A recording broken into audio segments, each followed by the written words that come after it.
And all from Shirley Temple to Amy Semple is equally understood. Go out and try your luck, you may be Ronald Duck. Hooray for Hollywood. Ladies and gentlemen, boys and girls, children of all ages, you are listening to a Radulich Broadcasting premiere podcast. Damn you, Hollywood. And here's your host, Robert Winfree. Yay!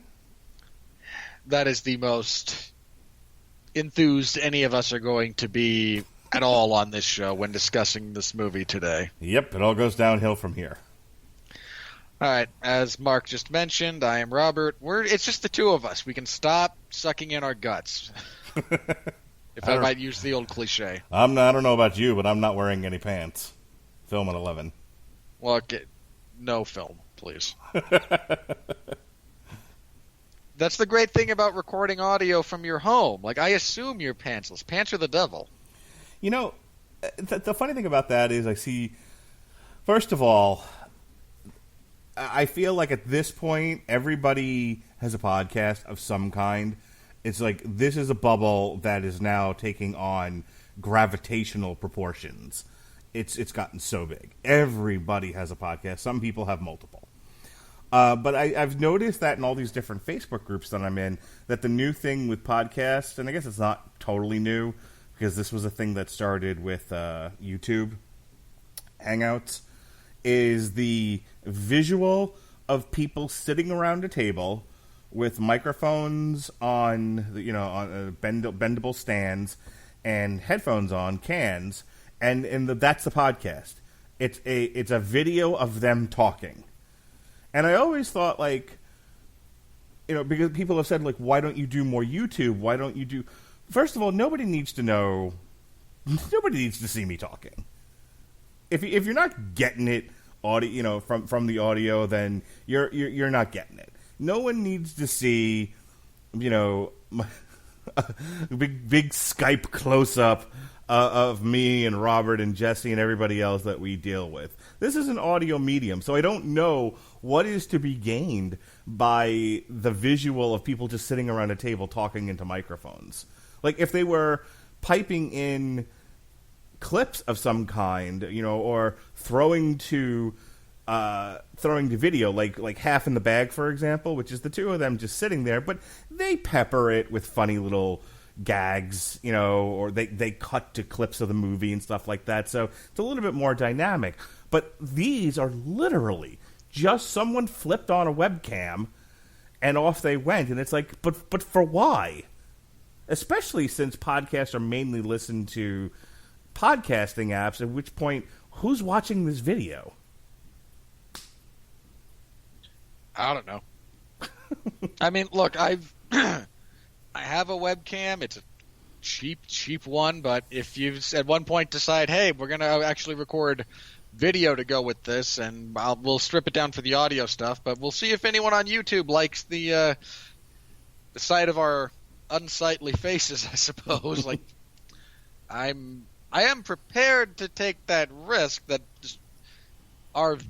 the collective horridness of our visage will instantly turn people to stone when they look at it. Look, I'm willing to do this, but I'm not changing my habits. And so if people want to see me podcasting in my underwear and see my oh-so-hairy chest, God bless you, brothers. I'm an old fat guy in my underwear. Is this what you want, America? Is this how you like it? Don't tempt me to answer that question on behalf of the country, Mark. What are we talking about tonight, Robert? I've seen the polling data. Okay, that's all I'm gonna say. I have all the good words. I just want you to know that, and I'm gonna build a wall. People will love me. I did get asked somewhat off the cuff by someone today why I don't run for something like a city councilor in my relatively small city. Mm-hmm. I laugh. Like, I podcast. Like, I'd probably be fine if I did something like that on a small level, but anything approximating, like anything that would actually cause opposition research to be a thing.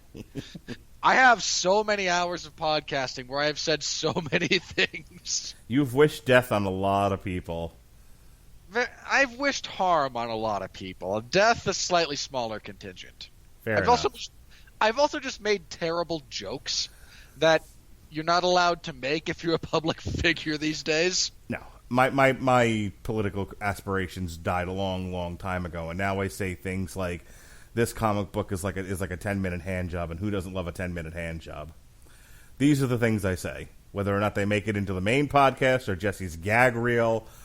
And one never can tell, but if you can hear that sort of commentary on our coverage of Terminator: The Burning Earth on source material currently in our archives, yeah, everybody should give that a listen. You should always give source material a listen. It's a solid enough show. Whether or not I'm comparing comic books to sexual favors or not. I imagine it's probably a little bit better when you don't, but you know, again, each their own. You never know with our audience. By the way, have you heard the latest thing with Jim Cornette? Where I guess the answer to that question is no.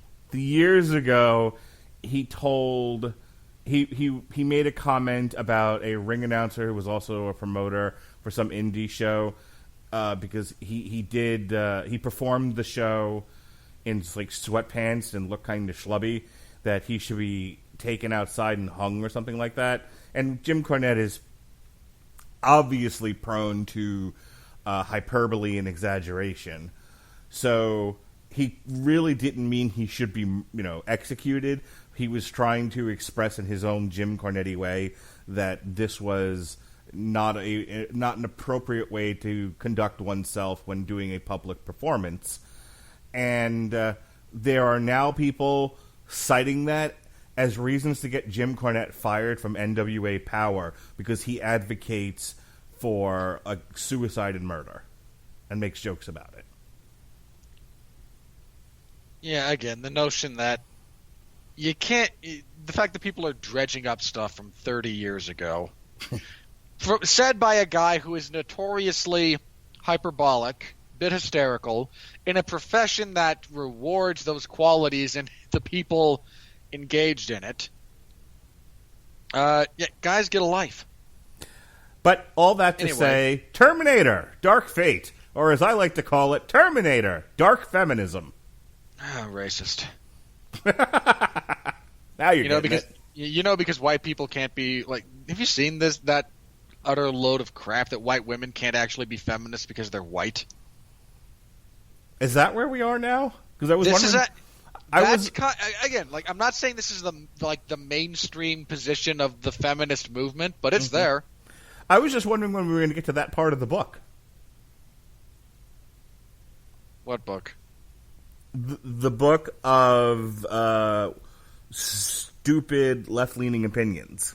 Well, I mean, we've already arrived at you can't be racist against white people. Right. So, yeah, white women can't be feminists because they're white is certainly, again, it's cropping up. It's a thing. My favorite chapter concerning what women can and can't be is you can't be a feminist and a stay-at-home mom. I thought that was a fun one. That was a fun read.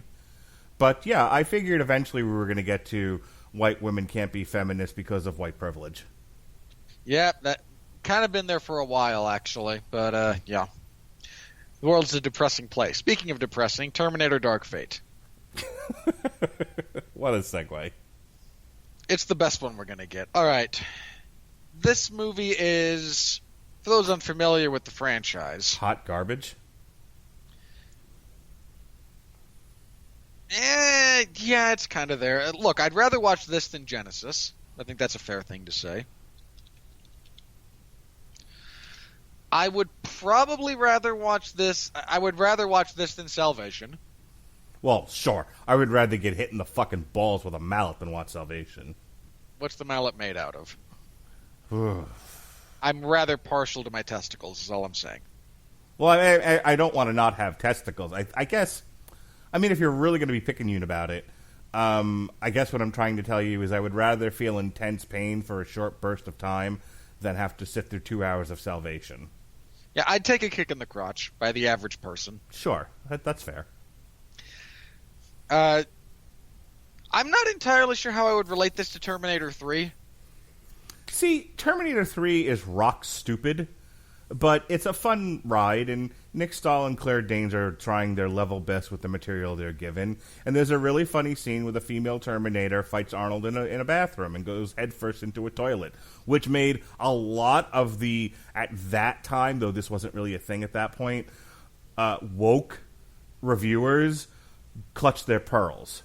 My other really favorite thing, and I was just reminded of this in a video I saw recently concerning the Terminator franchise, was the robot sitting in a car and looking at a picture of a model on a billboard and augmenting her boobs. She wants bigger boobs. So she just does it with her liquid metal nanites, whatever the stupid thing it was. Perfect. Terminator 3, Rise of the Machines. Awesome. Heads going into toilets and female robots augmenting tits. Everything that I love about the Terminator franchise. I will say this about Terminator 3. It's got enough tongue-in-cheek stuff to make it kind of enjoyable. Sure. I mean, I did say it was rock stupid, but it's still a fun ride. And probably where the whole franchise should have just come to an end. Yeah. I mean, look, it should have ended after 2. Let's be very, very clear about this.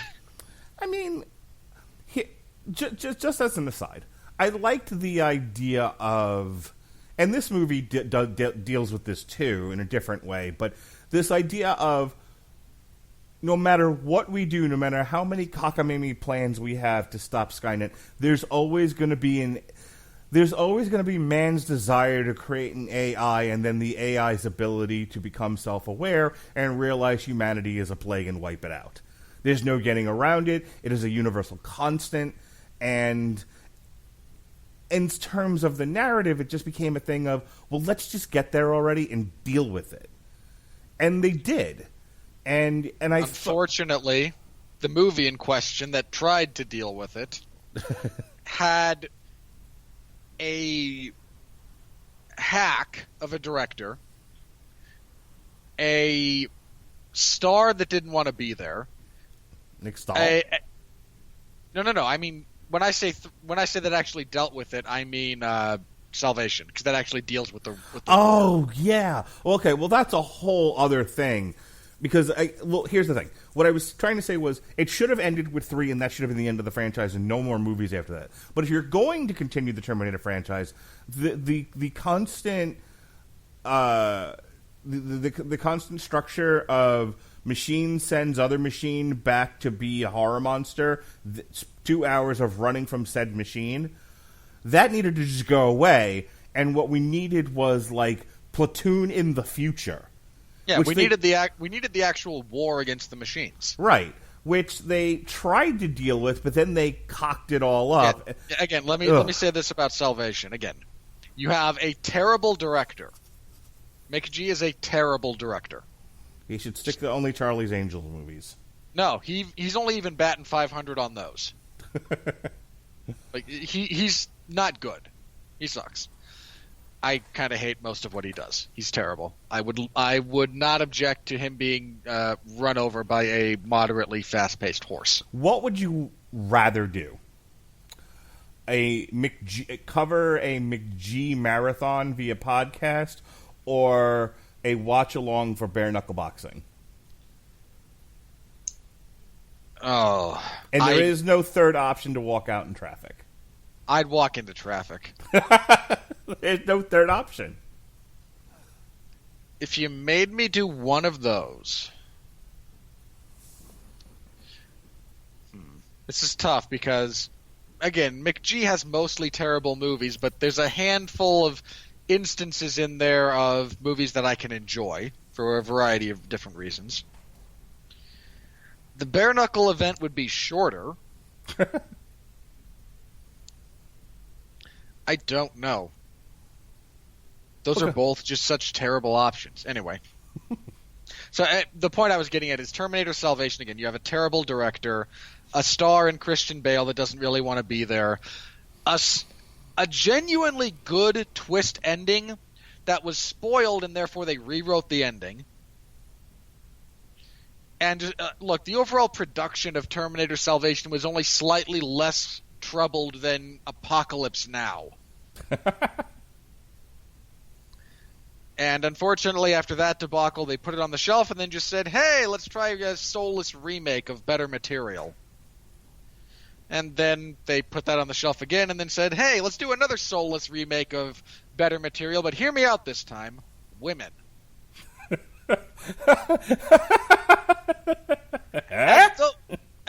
I mean this in all seriousness, as though Linda Hamilton in the first 2 Terminator movies doesn't have one of the best character arcs you'll find in this type of a franchise, and isn't just an incredible badass in her own right. I was going to say, for the longest time, Linda Hamilton and Sigourney Weaver were the road warriors of women action stars.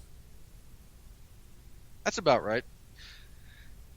So anyway, that's kind of where we come to with this movie. Now, this movie is set up to be a direct sequel to Terminator 2 and overwrite the existence of Terminator 3. So we open with Sarah and John Connor in Mexico living peacefully now that they have stopped Guatemala, excuse me. They're living peacefully after having stopped the threat of Skynet, but, Sarah Connor is an escaped mental patient who destroyed government property. And I love her line about herself in this movie. Like, you really want to try to cross the American border with an undocumented alien and a woman who had her own episode of America's Most Wanted. I'm wanted in a few states, 50 of them to be exact. I actually want some fan made YouTube thing to cobble together her episode of America's Most Wanted. That would be fun. I want to see that. Anyway, they're in Guatemala. They're living peacefully. They stopped Skynet. Judgment Day is no longer a thing. Oh, happy day. Except, no. They wrote this in. This seemed like more of a, we want to have this emotional beat. We want to have this kind of plot point for the characters to do. So screw it. They sent back more Terminators than even we had thought about. And young Arnie walks up and shoots poor Edward Furlong in the head. Like you do. I thought he was dead. Like Edward Furlong. I thought he was one of those child actors who, coked out and committed suicide like so many of them tragically do. Well, you're half right. He definitely coked out, and his soul is dead, but the body still walks around like a zombie. He's still alive, and he's in a band, apparently, some kind of musician. Yeah, my exact words were, he coked out and his soul died, but the body is animate. Fair enough. That does describe the majority of musicians. So he's dead. She is left, distraught with her dead son. We flash forward 22 years later, where a couple of people are thrown backwards through time, like you do with the Terminator franchise. We meet Grace, who is a cybernetically enhanced human. Would have made more sense if they just had her be a reprogrammed Terminator, in all honesty, because that's what she does. They never really do anything with the fact that, well, she's actually kind of human apart from the opening bit.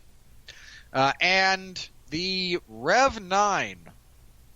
Not sure what that's supposed to be shorthand for, but that's okay. It's shorthand for cool name.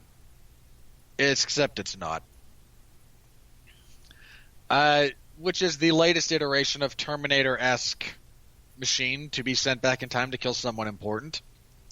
The gimmick with this one is much like the TX from Terminator 3, or their version of Machine John Connor from Terminator Genesis, about which the less said the better, in all honesty. But it's again an endoskeletal structure with liquid metal coating. And the big thing here is his liquid metal coating can be shed completely to form a second semi-autonomous body. So it's 2 for the price of 1. Buy one, get one free. We're clearly not going out of business. So the Rev 9 shows up, and he is there to murder Danella Ramos. Some things happen. They wind up running. Our first big encounter is they work at a factory in Mexico. Get it? Because all the jobs are going to Mexico. And even though all the poor Mexicans working in factories are being replaced by machines, oh, the world, it falls apart. The Rev 9 shows up. Grace shows up. They fight. They try to escape. Danny's father is killed by the Rev 9 earlier off screen. He then kills her brother with a car. And before the Rev 9 is able to kill either Grace or Danny, Sarah Connor shows up and shoots it off of a cliff. Tries to blow it up. They steal her car. She chases them down because it's her car. We get exposition dump about what happened because Sarah stopped the terrible future, so she thought. The future that Grace is from is relatively near. I think she said 2041, something like that.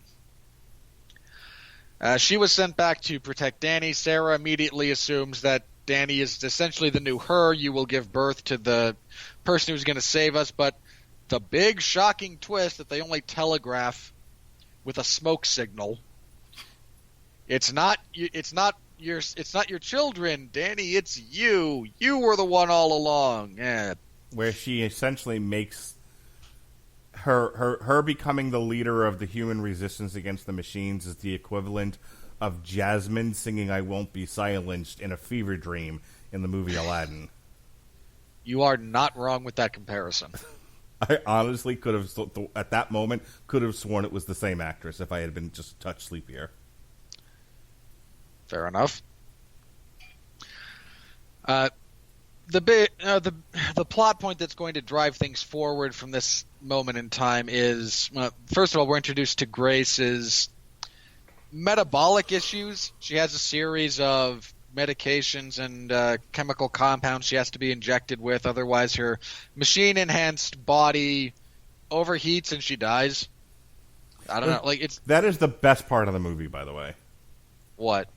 The most well-written part of the movie, that she received all these cybernetic enhancements, but if she uses them too much, her body needs to either rest or be rejuvenated with medication, or she can't function. And I'm like, yeah, that is... The human body's not meant to be doing what she's doing, even with enhancements, so it would totally make sense that she'd seize up unless she got appropriate rest and or medication. Yeah. I say that because so many movies, Superman has an infinite amount of energy. It's something that my dad talks about all the time with these movies, where, he doesn't like a movie because it doesn't take into account enough science, is a lot of his complaints. So he's like you, but worse. And I would like to hit him with a car, then. I occasionally, I think about throwing myself into traffic. Anyone worse than me, I do kind of, I can't talk to him about movies anymore because he'll go into, I jokingly and lovingly call you Mr. Wizard. He gets to a point where I don't even want to hear him talk anymore. But, that they had the foresight to think, well, she can't just have an infinite reservoir of energy. She, there's no way, even with cyborg parts, that she would be able to tolerate that. Not to mention the fact that even if they're utterly ignoring biological science, the idea they are in many places. Again, it's not a documentary. I'm okay with it. I do wish to point out that it's not like there's one area that they're adhering to science in and another where they're not. No, they throw a lot of it. But giving her an inherent hurdle for her to get over by putting limitations on her, I thought was thoughtful writing in a world where they don't put that much thought into these characters. I'd agree with that. So credit where credit's due. Fair enough. And anyway, so they meet Sarah. We get the exposition dump. It's basically the same thing. It's not Skynet this time. It's Legion, which is another AI cyber warfare thing that gained sentience and decided to wipe out humanity. And it's the same thing over again because... Here, to be specific about it, according to the wiki, Legion controlled servers worldwide, and in desperation, here's the twist, humanity tried to neutralize it with nuclear devices, which resulted in a nuclear holocaust, at which point the AI building a network of global machines to exterminate the human survivors. Because, of course, in the future, there's no access to any sort of other controlled electromagnetic pulse that would inhibit the growth of this particular AI, except for nuclear devices, apart from, oh, wait, the stuff we're going to see later, because continuity. Yay. No, nobody... unplugging things doesn't work in the future. Yeah, because still no idea how computers actually work. Just none. Zero. All right, so yeah, the nukes were a response by the humans to try and corral this thing. Didn't work. People, like they do when things went down, and then our Lord and Savior Danny showed up and inspired a nation to rise against the imperial... sorry, I might be confusing my movies here. She kind of inspires and organizes, and I'll yell about that later. And now Grace is sent back in time to, stop them from killing her. What we're trying to find out, we're all headed to one place in Texas at the moment because Sarah's been receiving coordinates that have led to that were actually Terminator landings that have been sent to her anonymously, and she's showed up, destroyed the Terminators, and she had one for this group, and that's why she was able to find them on the bridge. And the location that she's been getting those from is the same as a series of coordinates that are tattooed onto Grace at the behest of her commander, i.e. Danny. So now they're heading to a place outside Laredo, Texas, to try and get help or answers or both. They try to cross the border illegally. They are spotted via a drone that's being controlled by the Rev-9 because something about the liquid metal / carbon nanofiber he's made of, I'm guessing, allows him to directly interface with electronic equipment for reasons of plot convenience. He tips off the Border Patrol, who show up and arrest everyone. He tries to fly a drone into Danny, unsuccessfully. They go to a detainee center because Border Patrol is bad. Clearly, whoever wrote that scene was just like, "Oh man, we have to do this. This is all over the news." Ugh, terrible. The Rev-9 shows up, causes havoc and chaos. Our protagonists barely escape, but do. They go to the coordinates in Texas where they find Arnold Schwarzenegger, the Terminator that killed John. And Sarah initially tries to shoot him, is dissuaded from this by the reality that we were sent here for help by people who know about these kinds of things. The unit in question says that after I completed my mission, my programming was done, so I gained a degree of autonomy. I tried to integrate into society. I saved this woman and her small child from her abusive husband, and became married and raised this kid. And he actually tells Sarah, as I've raised my own son, I came to understand what it was I took from you. And I'm kind of sorry about that. But he has an arsenal of weaponry because Texas. His first explanation was better. I still, even with the destruction of Skynet, I calculated a 27% chance that humanity would develop a malicious AI that would result in essentially the same future, and I would be prepared. And this is Texas. During our very brief stay here, this is when Danny gets heavy weapons training, because shooting a gun once or twice is clearly all you need to manage a variety of heavy weaponry. Ugh. No respect. But he's able to But he's able to provide some weaponry. He sends his family off, saying goodbye to them. Agrees to help them deal with the Rev 9 by actually killing it, because running from it is it's a finite plan that will eventually fail. You can only run from something like this for so long.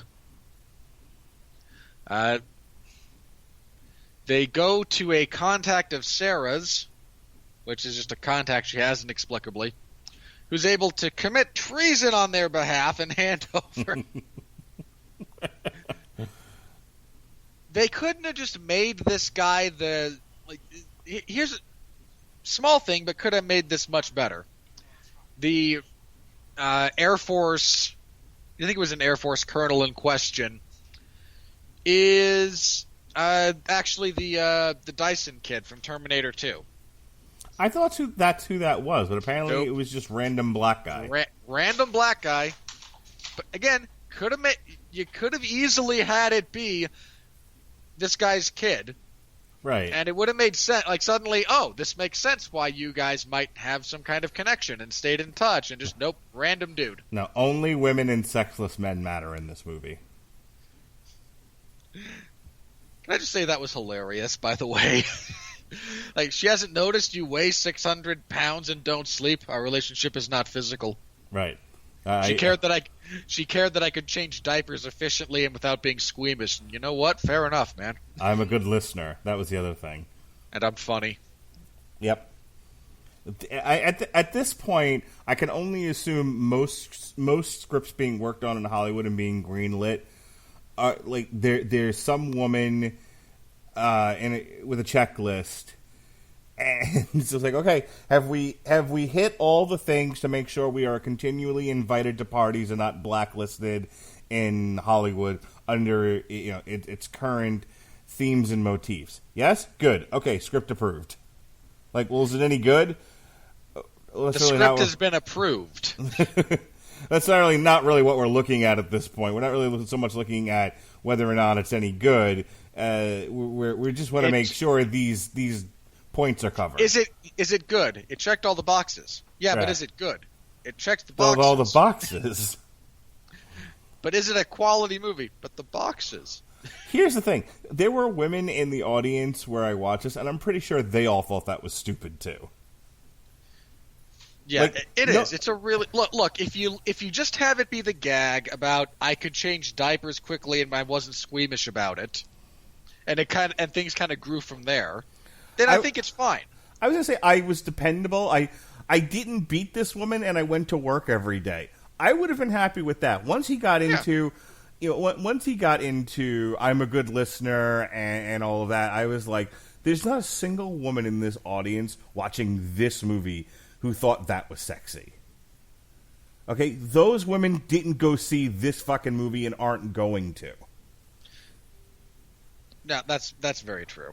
I mean, but that's the insulting thing about it. It is. Feminism by patronage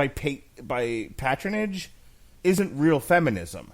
It's lip service and it's insulting. And it's like I stand behind, in most cases, equality between men and women. I think there are certain things that should be the exclusive purview of men and not women, and vice versa, based on what they're best suited for, strictly on biology.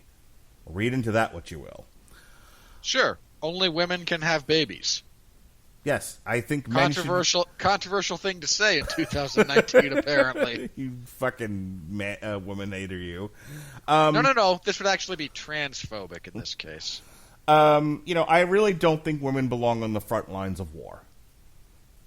Again, and this isn't really the place to hash that out, but just as a comparison.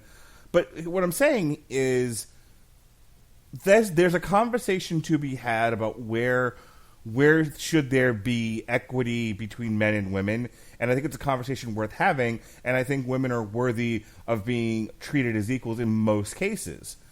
Sure. But movies like this don't serve that purpose really well. It makes it seem It makes it seem like you're just patting women on the head, telling them what you think they want to hear. It also assumes all women are the same. I will tell you right now that my wife and Rush Limbaugh both landed kind of in the same place in terms of attractiveness to men.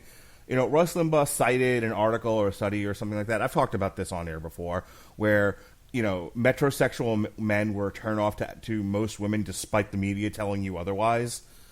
Because, like, men have, like, natural, I think it was like pheromones or something like that. And, like, he kind of summed it up in a very colloquial way. He was like, women say, give me the man who stinks. That's what they're really attracted to, not this image that Hollywood's putting out there. And my wife will be the one that tells you, she's like, yeah, I didn't want, and this is, again, a personal thing, but she's like, I don't want, like, the pretty boy. I want, you know, XYZ. And some women do. There are definitely some women who, you know, run towards one thing, other women who run towards another.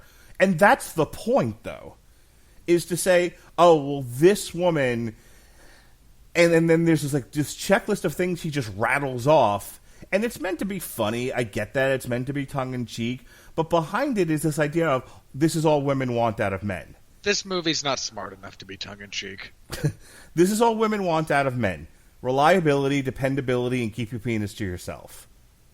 Hollywood 2019. That does seem to be a fairly common theme. So anyway, they head off to meet up with this colonel to acquire an EMP device that they could use to fry the neural network of the Rev 9.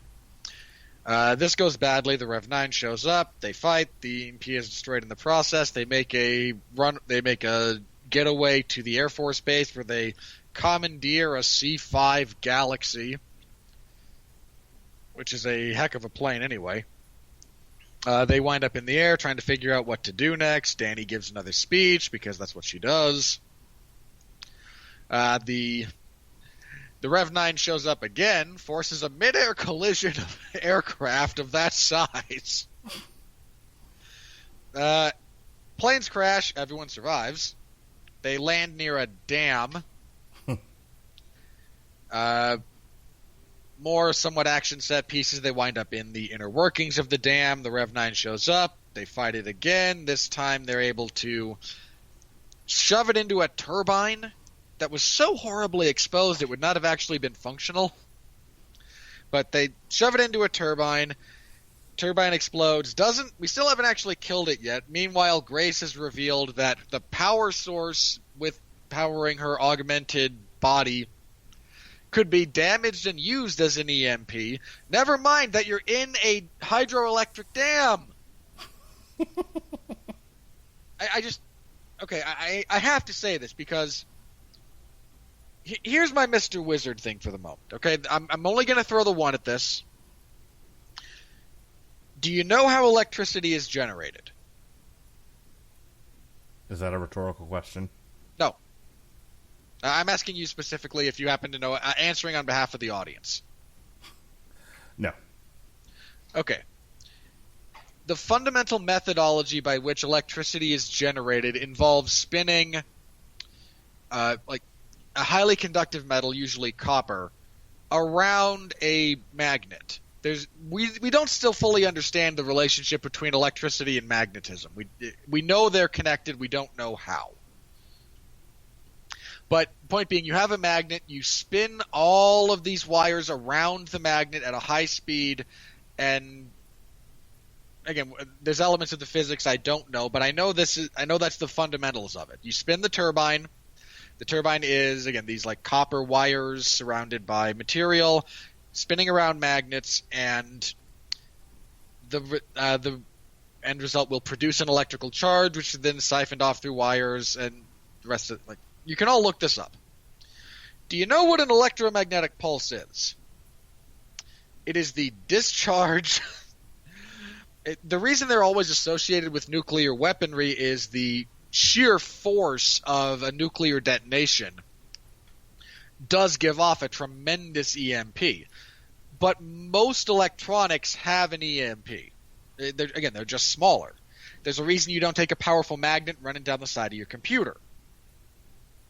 So here you have an actual facility designed to generate electrical power with all the stuff necessary to manufacture a lower level EMP necessary to fry this thing, and instead we're ignoring the actual science and physics of how computers interact with magnetism and wattage and electricity and amps in favor of a woman shoving her fist into another woman and extracting a power source.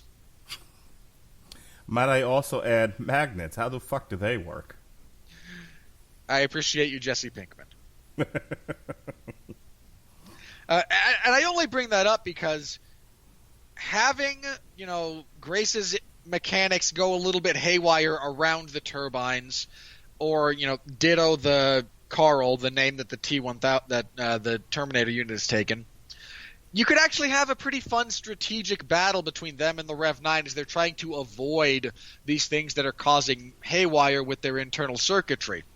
And maybe one of them's more resistant than the other, and the Rev-9 can send its liquid part component into places that its physical one can't get, because that's not a neural linked. That thing is just, again, liquid metal or whatever it happens to be. There's things they could have done, and instead they ignored it all. And that just made me sad. It just really, really made me sad. Anyway,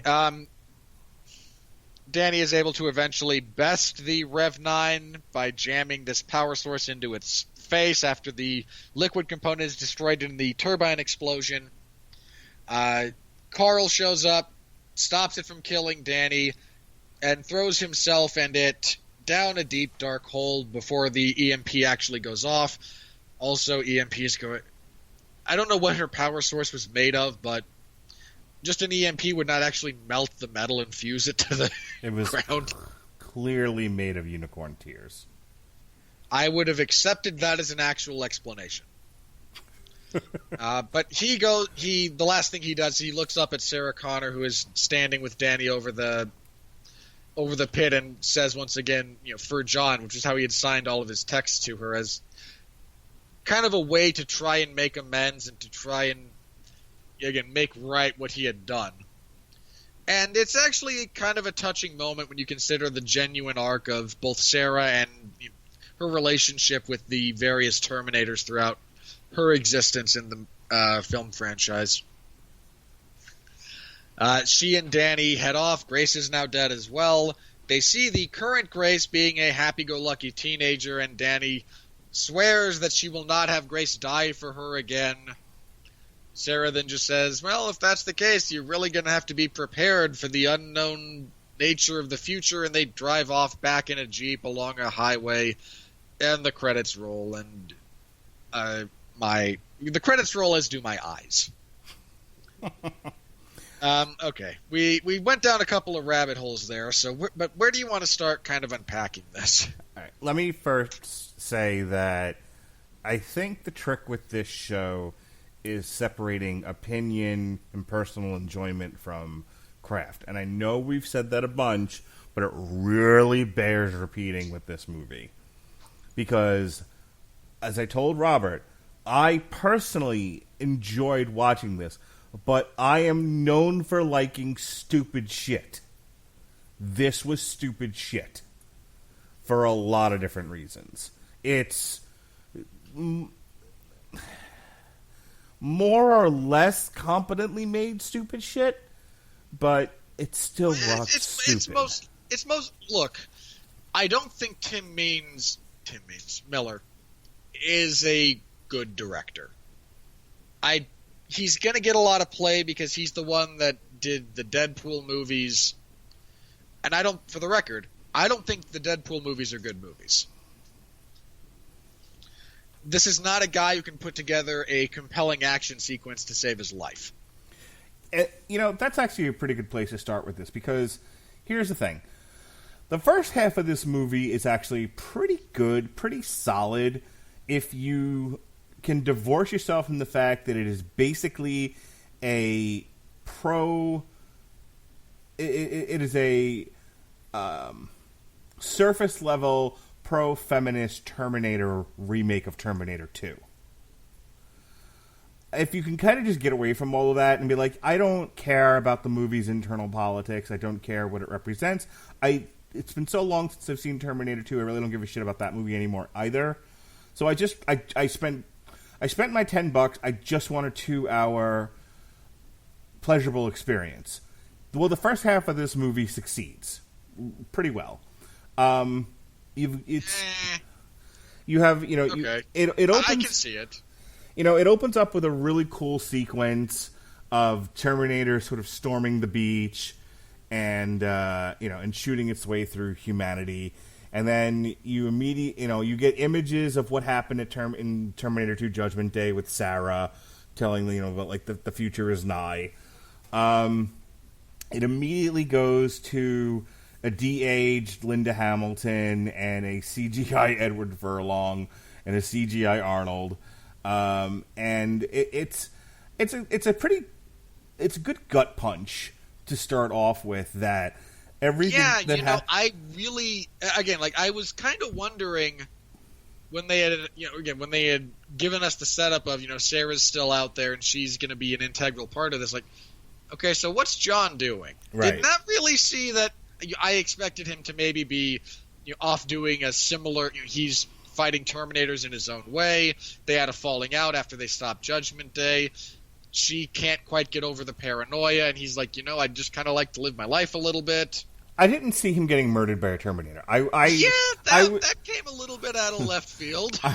I was suspicious that he might be dead. Like, he's no longer any number of ways he could have died. Well, yeah, I kind of think he, in my mind, maybe kind of semi-romantically, he couldn't live with the idea of him not being an important person.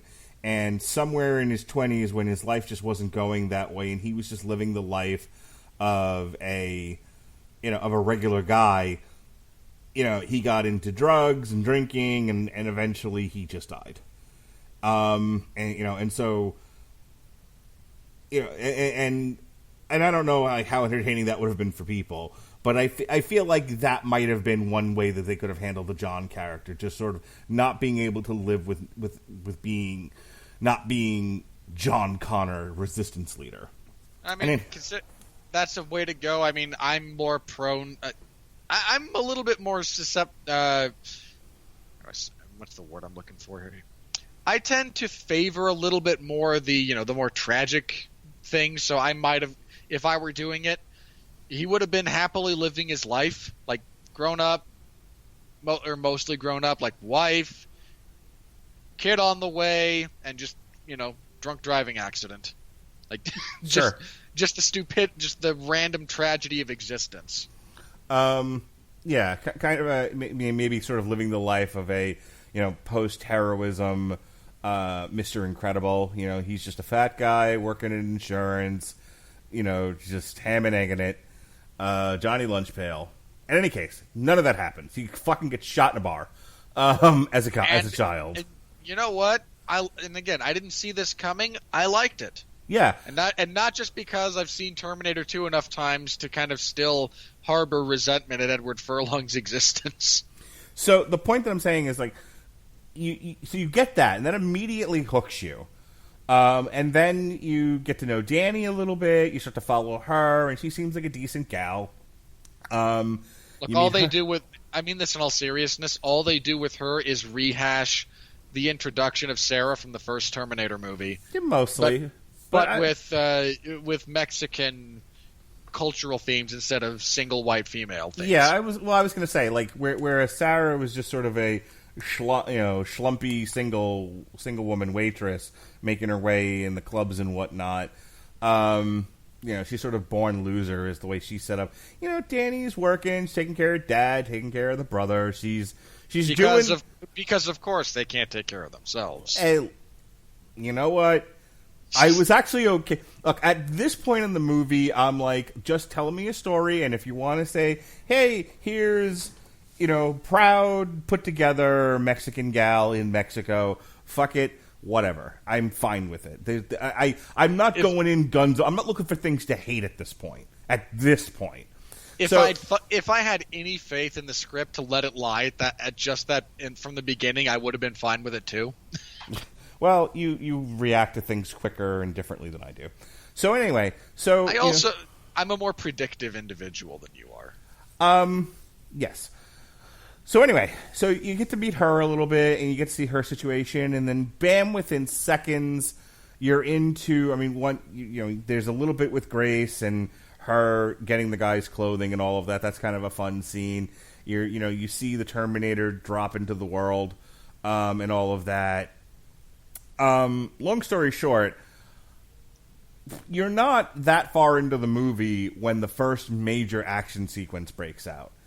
And before Sarah Connor shows up, before Arnold shows up, before you're rehashing the same exact fucking plot as T2 up to a point, there's actually a nice little movie happening here. I mean, let's remember, it's not Gandhi. It's not Gone with the Wind. It's Terminator movie. So there's some forgiveness to be had.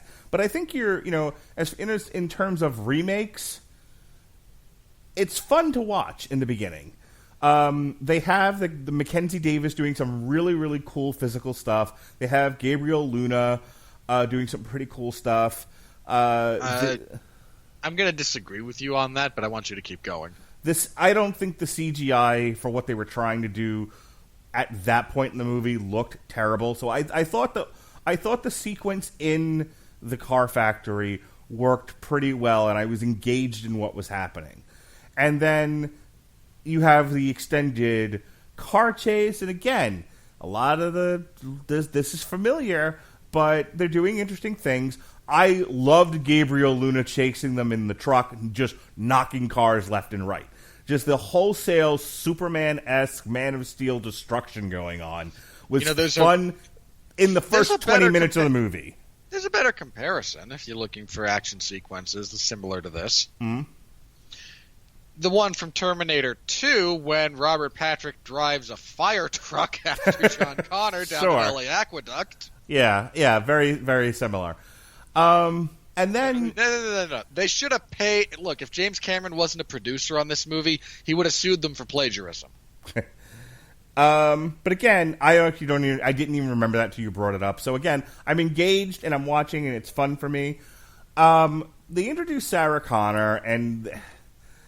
Look, Linda Hamilton is great in this movie, and as far as performances go and emotional arcs and depth, I think she actually has the best character. But when she first shows up, giant eye roll for me, even though they did this in the trailer. She shows up, she saves them from the Terminator because at this point they've just plumb run out of luck and they're going to die. But she comes in, Deus Ex Machina style, and she shoots the Terminator, sends him over the cliff. He has to have a hard reset. And as you said, they steal her car, and she does the "I'll be back" line because nobody can have nothing except women right now. It's fine. That's the world we live in. So she does. Not only that, Arnie actually has the line later, and I told them I won't be back. Yeah. So anyway, she does the "I'll be back" line because of course she does, and then somebody does in every Terminator movie. It's just a thing at this point. We get to the hotel bit where Sarah and Mackenzie and Grace are kind of having a pissing contest. And again, Mackenzie Davis is playing the young stoic soldier. Linda Hamilton, the old craggy veteran, and there's some nice tension going on there, and there's a lot of really fun stuff happening up to this point. So where am I going with all of this? There's a hard point in the movie where the movie stopped being enjoyable for me, and it just became destruction porn and a lot of eye rolling.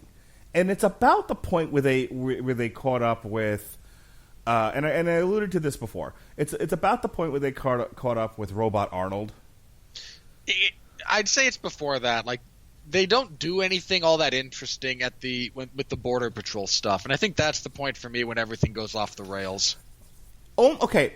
My only issue with the Border Patrol stuff was they're sitting around and this is clearly, like, there's not an agenda as such with this movie. There is a bunch of checkboxes, and they were like, we need a scene that puts them in jeopardy.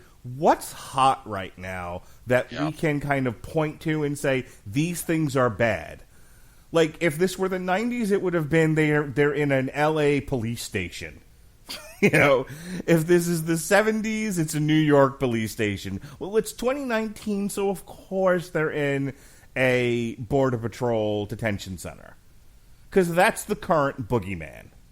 It's not killer clowns, it's Border Patrol agents running at you, going oogie woogie woogie, and clamming pots and pans together. Now mark that on your bingo card, everybody. And it's just, and I think you're right, that's where the eye rolling started for me. I mean, it's handled with some degree of dignity. You know, not every Border Patrol person in the place was the worst person ever. This isn't First Blood. You know, make sure you get behind the ears.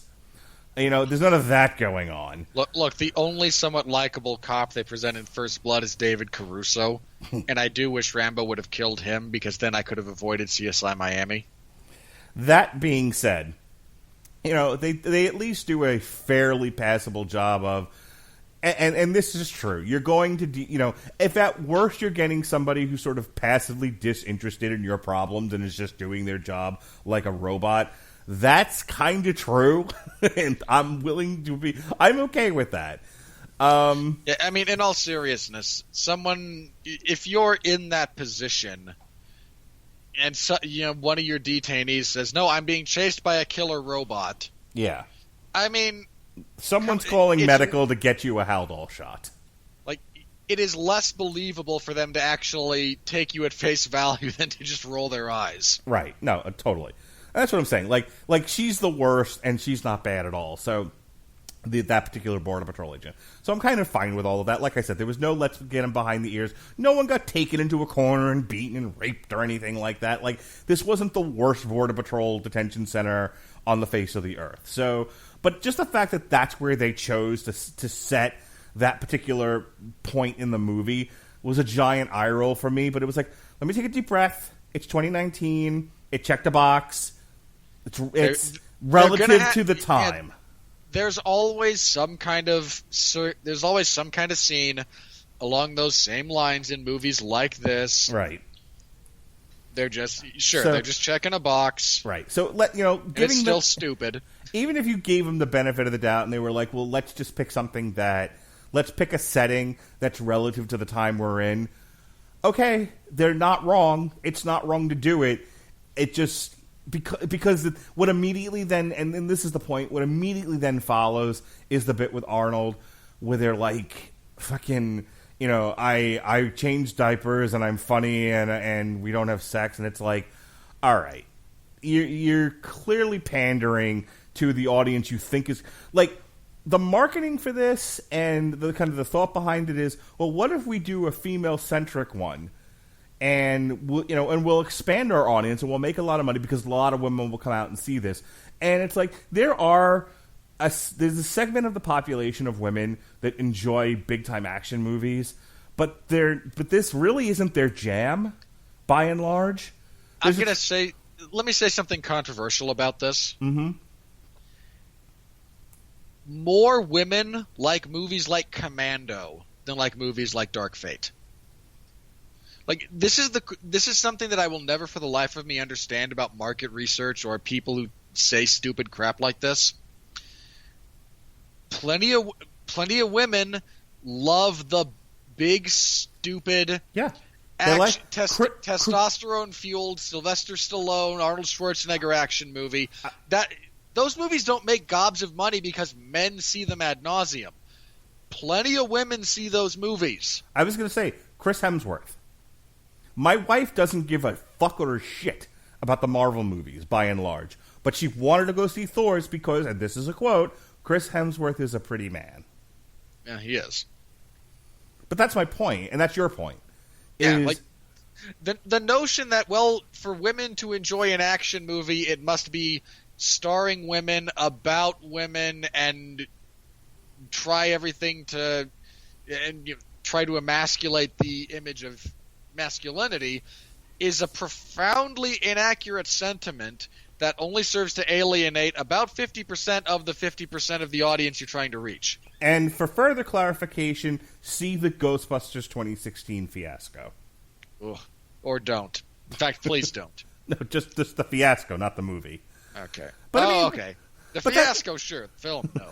But that's the point. Is it's like, let's do a Ghostbusters movie with all women because we want to build that audience. It's like if any of them were, do you think women didn't see and enjoy the first Ghostbusters? Like that, I mean, to think that there's only it's a very small niche audience of extremely liberal women that only go see things that have women in positive lead roles. The rest of fucking humanity just wants to see a good movie, and they're not necessarily, they're a lot of people are kind of tied to their gender stereotypes.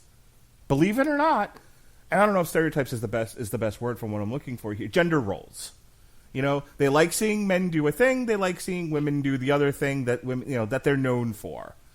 And there's nothing wrong with that. But you have this mentality now in Hollywood, and in other sectors of popular society where it's like, no. Women need to be at the head of everything because this is reparations for how women have been treated over time. And it's like, yeah, but you're talking about a very niche group of people who think that way. Everybody else is like, I just want to see Jason Momoa take his shirt off. Like, Aquaman made $1 billion largely on the strength of Jason Momoa looks awesome with no shirt on. I'm not entirely sure that's true. He doesn't. Okay, to you. No, I might argue objectively, actually. I mean, look, does he look better with his shirt off than I do? Sure, probably. I think you're being very picayune and running away from the larger point of many women like Jason Momoa think Jason Momoa is attractive and went to see Aquaman because of it. Sure, that's the thing. And plenty of men went to see Aquaman because comic book movies. And I mean, look, I didn't like the movie, but so back to Terminator, like this. If you have an idea that mandates that you have a bunch of lead women, that's fine. I'm really fine with that. I think people have heard this podcast enough to know I'm not one of the people going, fuck Rey from Star Wars, fuck women in general. I don't like them. You can only make movies like. Did you see the trailer for Like a Boss, by the way?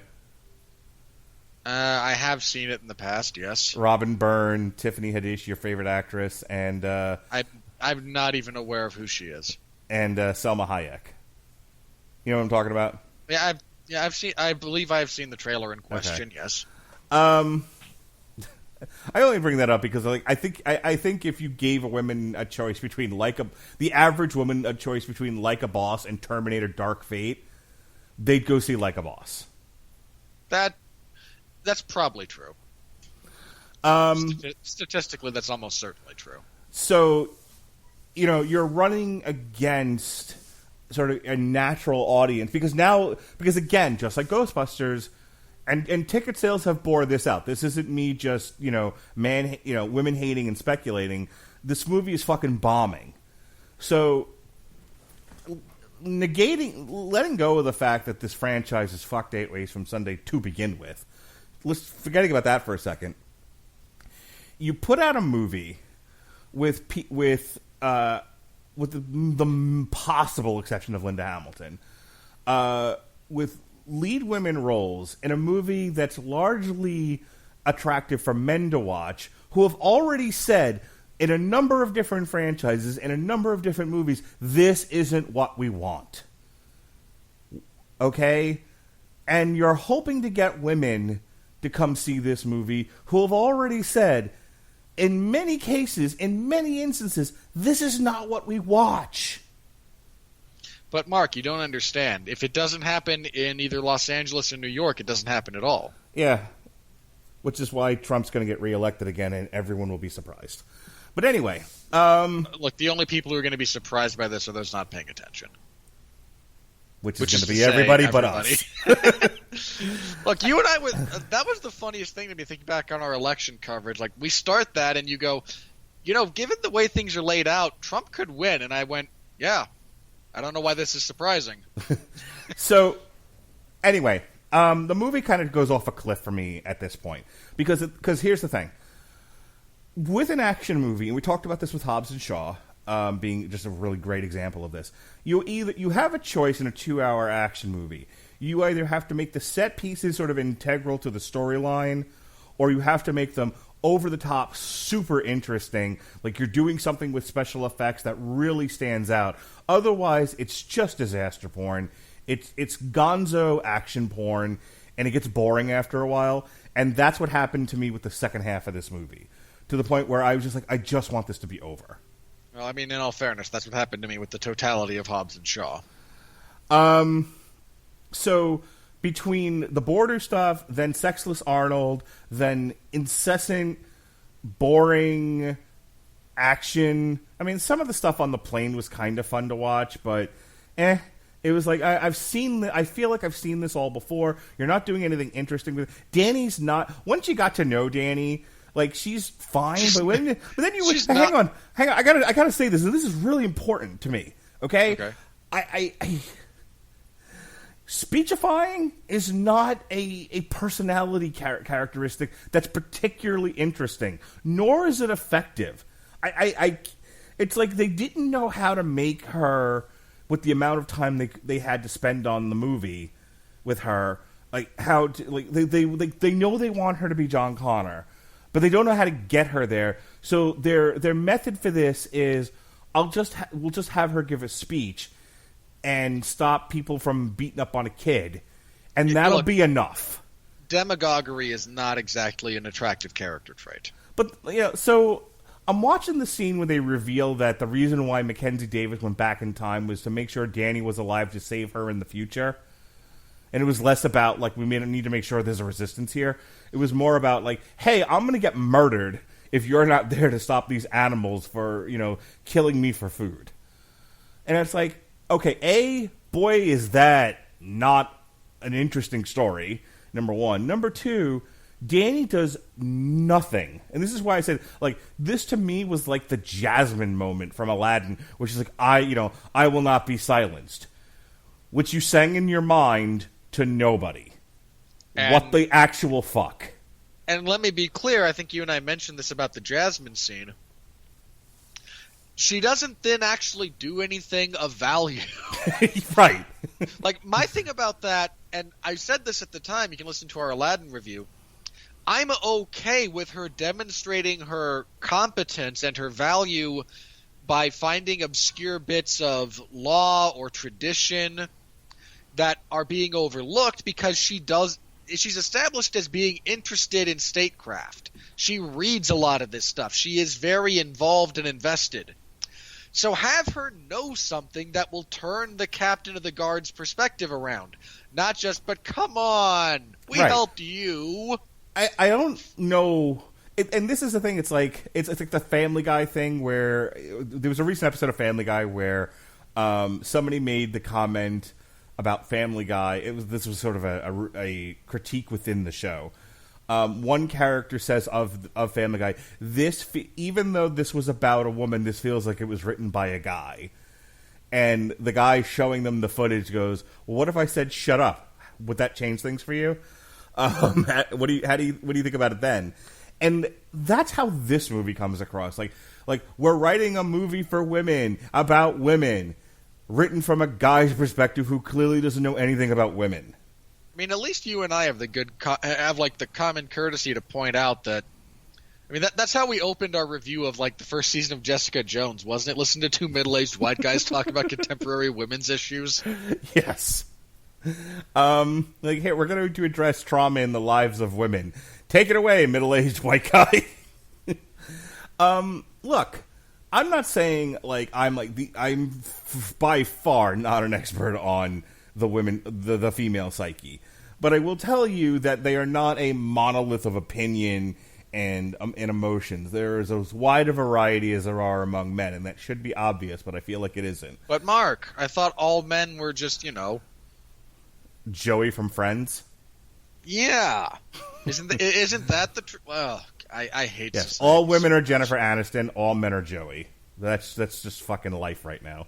Boy, look, you know what? I would root for the machines if that were the case. I'm just going to put it out there. So the point of all of that is to say that they gave Danny nothing.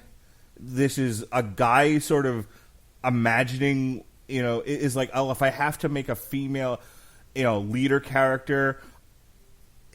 It is amazing how many, I guess, talented. They say they're talented. They've certainly gotten a lot of work. Who wrote the screenplay on this? This is... David Goyer wrote this. Piss on that guy. David Goyer, Justin Rhodes, and Billy Ray. Story by James Cameron, Charles Egley, Josh Friedman, David Goyer, and Justin Rhodes. All right, so the point is, why David Goyer gets work is beyond so far beyond.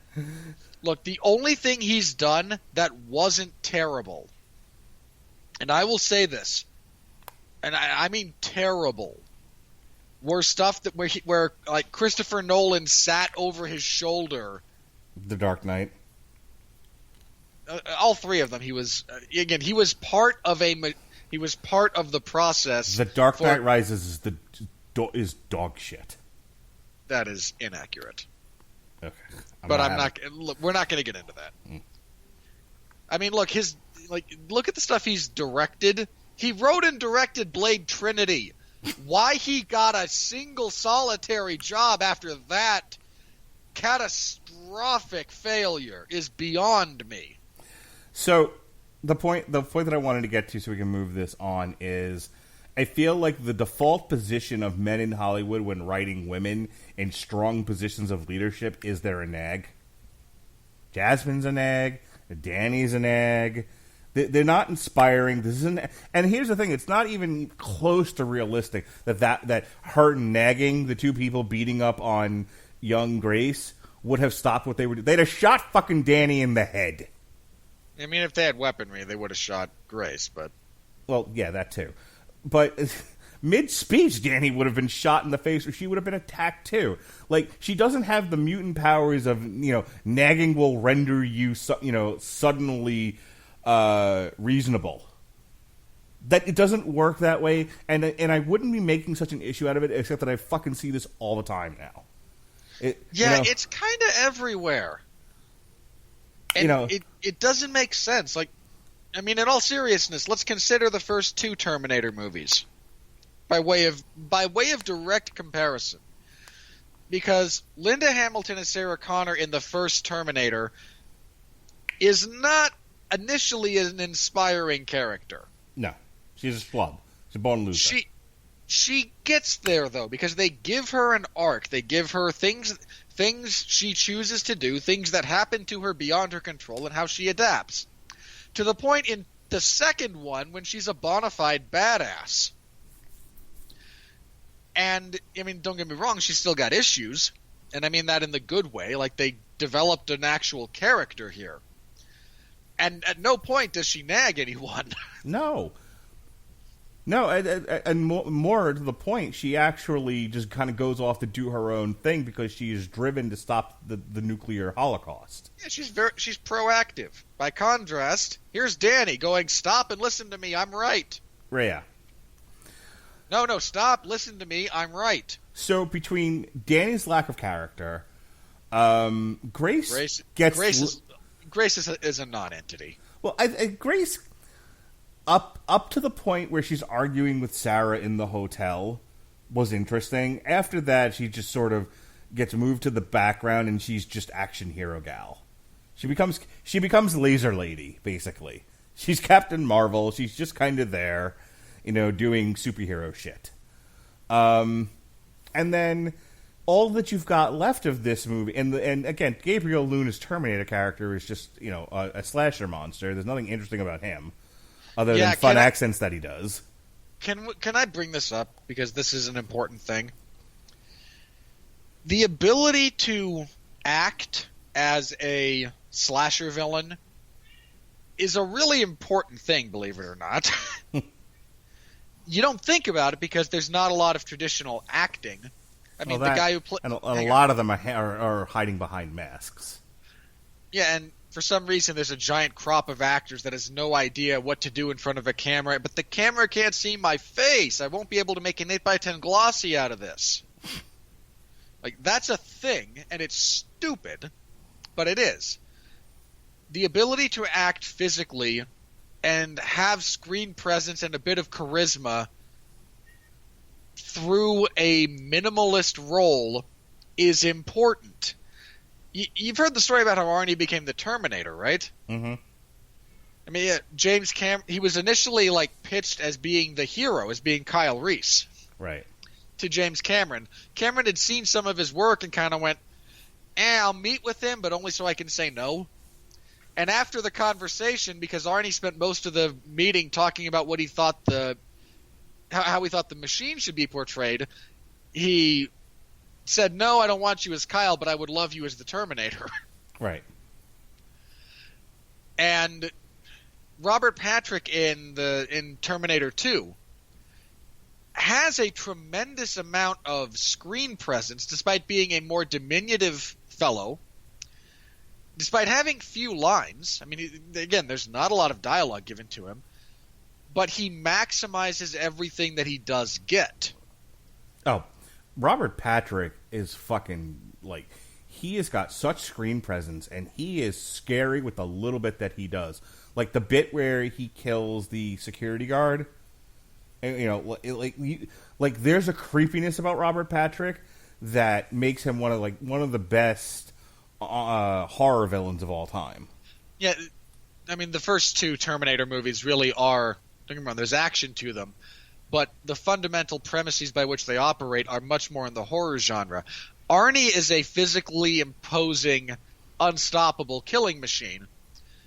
Robert Patrick is the cerebral, sly-looking, you may not, again, doesn't look like a whole lot initially, serial killer. Yeah. And it works wonderfully. And sadly, there's an utter lack of understanding about what it takes to be a compelling Terminator villain that took place in 3 when they hired whatever model they did to do that. There really isn't any in... Look, the only villainy that goes on in 4 was Mick G and Christian Bale. And walk around sets and tear down your lights. That's the best part of Salvation. In all seriousness, him losing his mind at that guy is hilarious. Only because I mean, you almost kind of see his point, but he's so overreacting to everything. Right. It's and it's so funny because it goes on forever. The first few times he's just yelling, fuck at the guy and could you please pay attention to what you're doing? That's one thing. After the 20-minute mark, and he's repeating himself. It's okay, you're the crazy person. I mean, I have to imagine that there's a lot of yelling of profanity at people for screwing up shots on movie sets, and everyone just you get yelled at, you move on. But no, right. Christian Bale, man, could. And then you have poor Jason Clarke, who's not exactly the most charismatic of individuals to begin with. Given the role of John Connor as a robot in Genesis, and just none of that works. And now added to the pile of failed villainy in the franchise is Gabriel Luna in this role. I liked him, and I don't want to get into yet another argument over this is shit, this is great, welcome to the damn you Hollywood. But I liked him as Ghost Rider on Agents of S.H.I.E.L.D. Thought he was fine. I have not seen that. I deliberately avoid Agents of S.H.I.E.L.D. because I don't enjoy it, but I will take your word for it. His bit as Robbie Reyes seems to have been somewhat well received on a more universal scale than anything else. So I'll give him that. I don't think this was the right role for him. But he's a man. This is the only role they could have done if they weren't going to make jokes about him being impotent. They could have given this to what's-his-face, Machete. I think it would have worked just as well. Danny Trejo. Yeah, sure. Look, Danny Trejo's at least scary. Yes.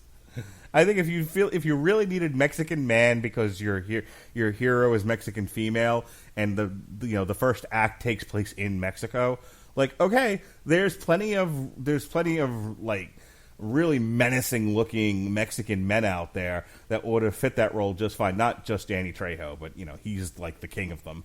Well, I mean, if you wanted to go Spaniard instead of Mexican, you could go with, and I'm sure he could have done something with it. Crap, why is his name just Antonio Banderas could have done something with it. He's like super old though, isn't he? You just talked about Danny Trejo, whose face looks like it was the original bit of tanned leather.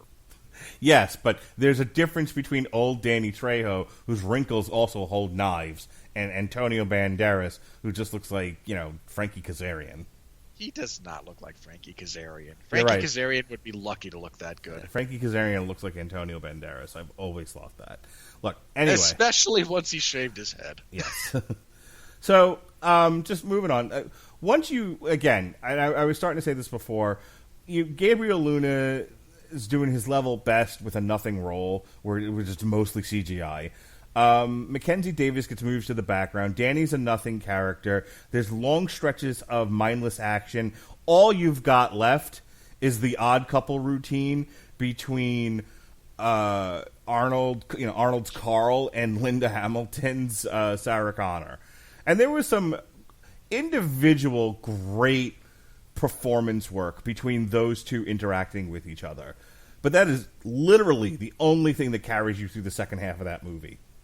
Yeah. And when they're not doing that, and that end sequence at the dam, I was over the movie at that point. And how they kill, like when killing. There's been some really ingenious ways they've killed the Terminators in these movies. Dipping the what do you call it? Killing the T-1000 with the liquid nitrogen. They didn't kill it with liquid. Well, I mean, they slowed it down with that. They didn't kill it with it. What did they do to him at the end? They threw him into a bunch of molten steel. Okay, yeah, that's right. And then, like, the ghost of all the people he killed came out of him. Kind of. Killing these things with lava, using the liquid nitrogen. This was pretty cool things that they've done. In this one, they shoved his head into a thing. That's it. I mean, look, just for the record, there was a better use of technology and physics in Terminator 3 to deal with essentially the same villain.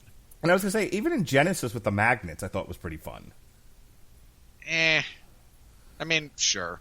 It could have been worse. But didn't they also have the one in Genesis that they just dumped acid on? Maybe. Which was also pretty cool. All I remember was the magnets.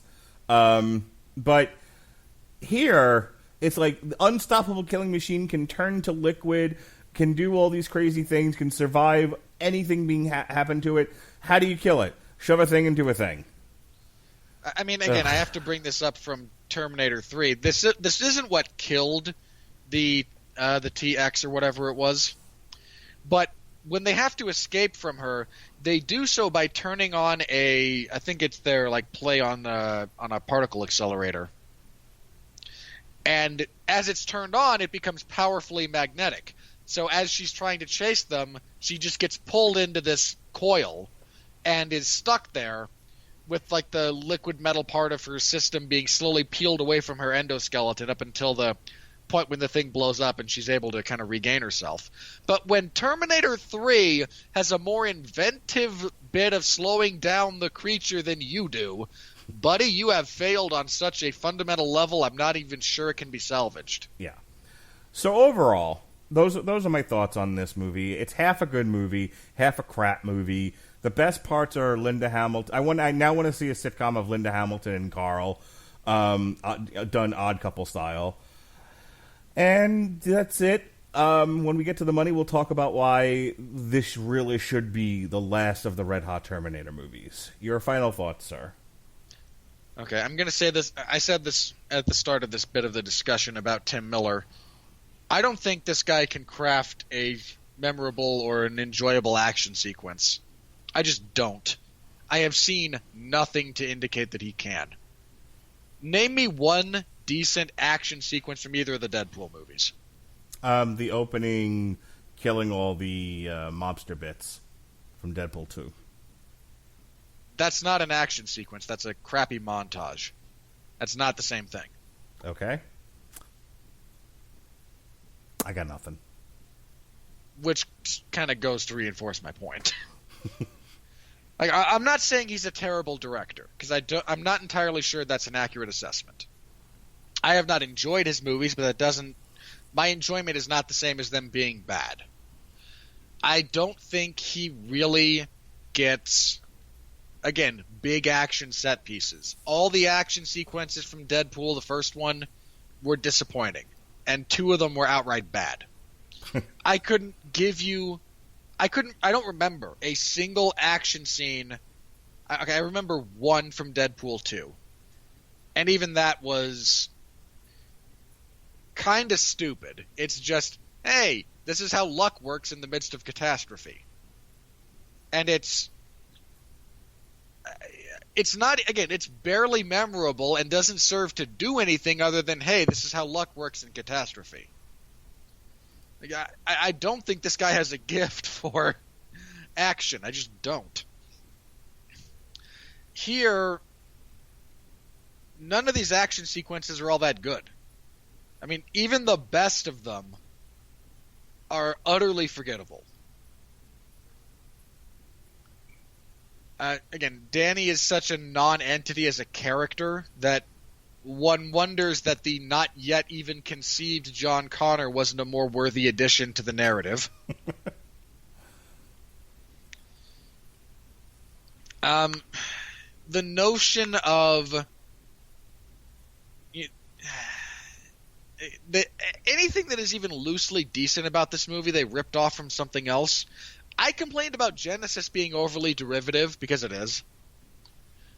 In some and let me be clear, in some cases they have to be, because they're actually expressly retelling a few different things.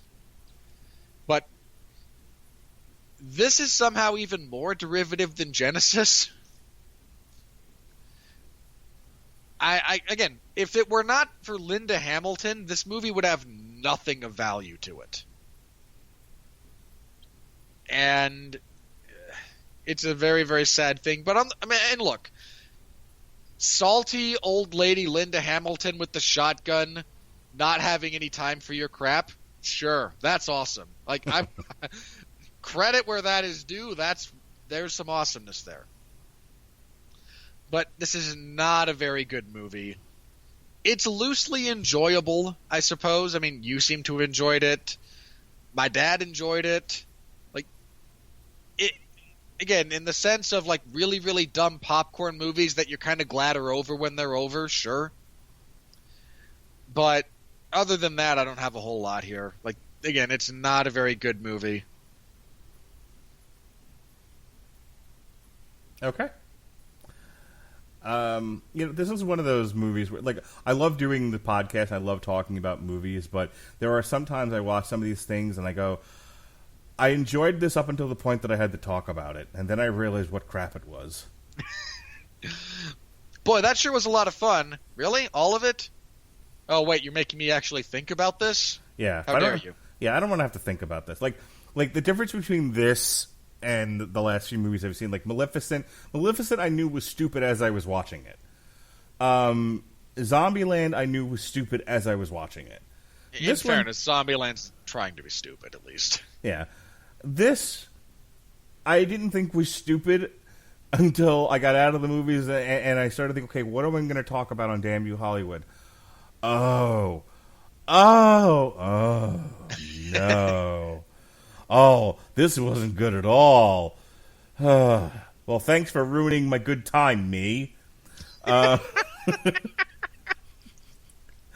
on that note, here comes the money. Here we go. Money talk. Here comes the money. Money, money, money, money. Dollar, dollar. Dollar, dollar. Cue sound effects of missiles going off and exploding, because this thing bombed. Wah, wah. On a budget of 185 to 196 million, so let's round up and say 200 million. This thing has made a paltry 125 million at the time of this recording. It's probably 250 and change by the time you add in all the advertising. According to Wikipedia, Yes,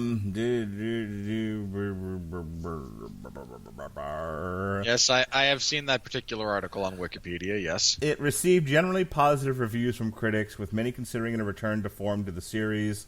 Those Again, people were invited to parties. Hang on. I mean this in all seriousness. The notion that this is a return to form is only accurate in as much as Genesis is a steaming pile of dog crap.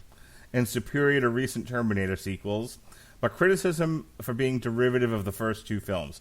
It has grossed $125 million worldwide, against an estimated production of $185 to $196 million, and is projected to lose $100 to $130 million for Paramount, making it a box office bomb. Okay, I need to say this because we talked a little bit about this as far as the property goes. It is a crying shame that the only entry into this franchise that at the appropriate time was going to make the appropriate leap away from the structure of the other Terminator movies was so profoundly plagued by script issues, an incompetent director, an unstable star, a leaked script that actually took what would have been a darn good ending to that movie and actually show us the war between the humans and the machines. And again, was like a production that was only moderately less troubled than Apocalypse Now or The Island of Dr. Moreau. It is a tragedy that the ability to take this franchise in a different direction was so thoroughly gutted by issues that have nothing to do with the actual direction the franchise was moving in. Terminator Dark Fate was the number one movie of the weekend, debuting at number Barely. one. Joker stayed in its position at number 2, and we'll talk about this in a minute, but is slated to make over $1 billion, making it the most profitable comic book movie in the history of comic book movies, and I think Warner Brothers' most profitable movie in decades. Yeah, look, you and I have begged for there not to be a sequel to this movie. There's going to be a sequel. Here's where you would make the joke of, I'm going to burn the studio down or whatever, or I'm going to shoot the director.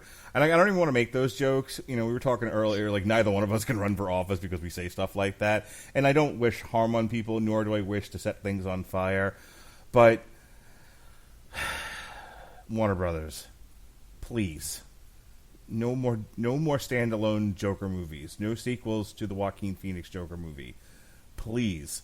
I know my mutant power that I was born with and fostered as a teenager and blossomed as an adult is to put stupid shit that comes to life out in the universe.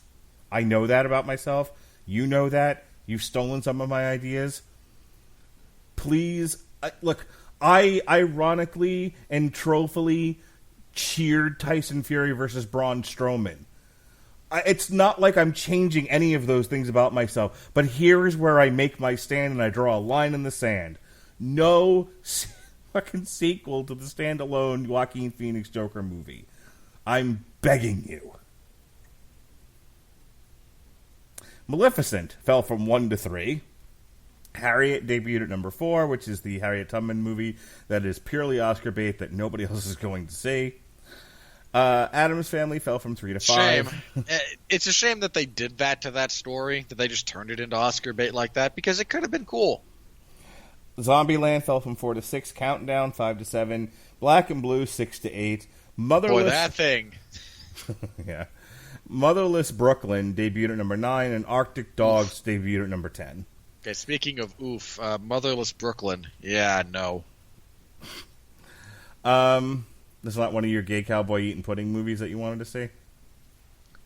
No, at all. Okay. Rounding out the top 20 are Parasite, Jojo Rabbit, which opened in a bunch more theaters finally. None that were near me, and I still haven't been able to see this movie yet, but whatever. It'll stream somewhere at some point in time. That's when you'll see it. Probably. And then you'll try to convince me that it's a worthwhile endeavor. I might not even bother. Gemini Man, another box office bomb, and proof that Will Smith is no longer a singular box office draw.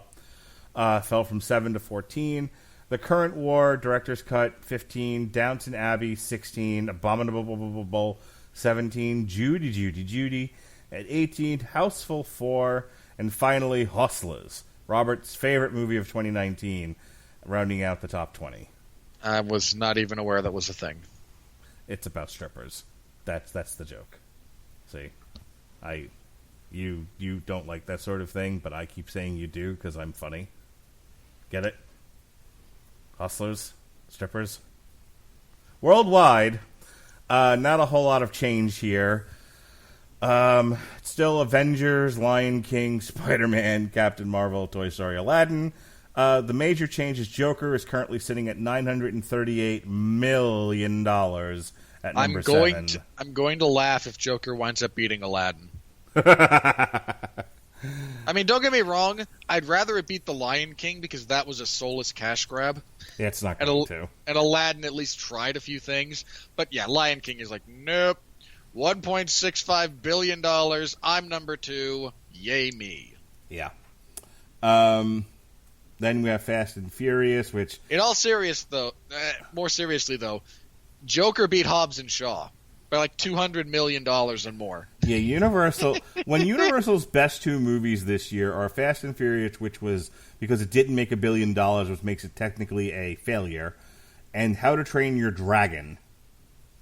I mean, I don't know what Universal's going to do, but they need to come up with something. Oh, come on. Let's not pretend they're going to do anything differently. I guess next year's Fast and Furious movie will probably make $1 billion. So no, you know what? So? You think the franchise is going down? You know what? I said it about the other 2, about like the last couple. That yeah, sure, they're $1 billion. I'm going to say it. No, you know what? No, I don't think it does. I think John Cena is the death knell of movies. I think they're bringing in John Cena and they're doing other stupid stuff with that franchise. And you know what? Just know, I don't think it's going to work this time. I think they made a vote. They might have actually wrung all the blood out of that particular stone. Yeah, I'm looking at the rest of the movies here in the top 20. It Chapter 2 is Warner Brothers, if I remember correctly. Pokemon Detective Pikachu is Warner Brothers, is that right? Yeah. Yep, Warner Brothers. There used to be a column, I think, on this page that told you what studios they were without me having to go to a second page. So the next one on the list for Universal is The Secret Life of Pets 2. Alita Battle Angel. I think that's Warner Brothers. Nope, that's Fox. Even better. So it's actually Disney. Let's see here. I don't know what the captain is. Maleficent is Disney. Godzilla is Warner Brothers. If I might take a bit of your lingo for the captain, that's a Chinese Chinaman movie. Oh, perfect. Maleficent's Disney. Godzilla's Warner Brothers. Once Upon a Time in Hollywood is Sony. What? God, how much do you suck at being Universal when Sony's having a better year than you? Yeah, that's pretty bad. Good God.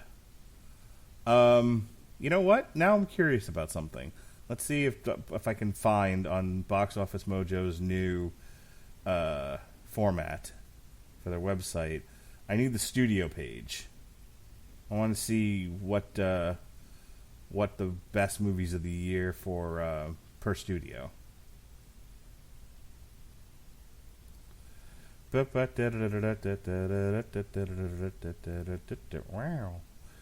All right, Universal. There's no link there. God damn it.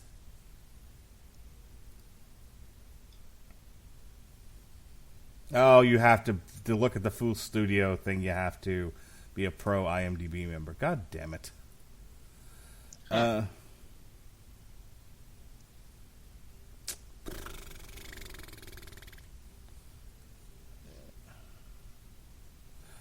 Anyway, so I'd have to do a little bit further research into this, but yeah, Universal, the 3 best movies this year didn't make more than $758 million. It was Hobbs and Shaw, How to Train Your Dragon, and The Secret Life of Pets. Everything else is beyond 20 at this point. Not a good look there, Universal. When you're like, in the top 3 remaining big studios. And again, Sony had a better year than you. So not good. As for where do we go next? This weekend coming up is Doctor. Well, hang on. Universal also only had the 2 movies. Mm-hmm. But yes, I mean, still. So where does Terminator go from here? Well, it's got Doctor Sleep and Midway.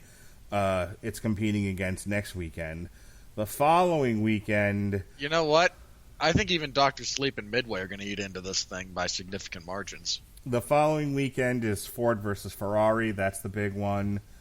You've got Frozen coming out around the same time, and the Tom Hanks A Beautiful Day in the Neighborhood. And the weekend after that is Thanksgiving week, and what comes out is Knives Out and Queen and Slim, among other things. So yeah, one of those movies will be good. The other involves Queen and Slim. So all of that to say, yeah, I think by the end of November, whatever it's made by the end of November is all it's going to make for pretty much its entire run, I think.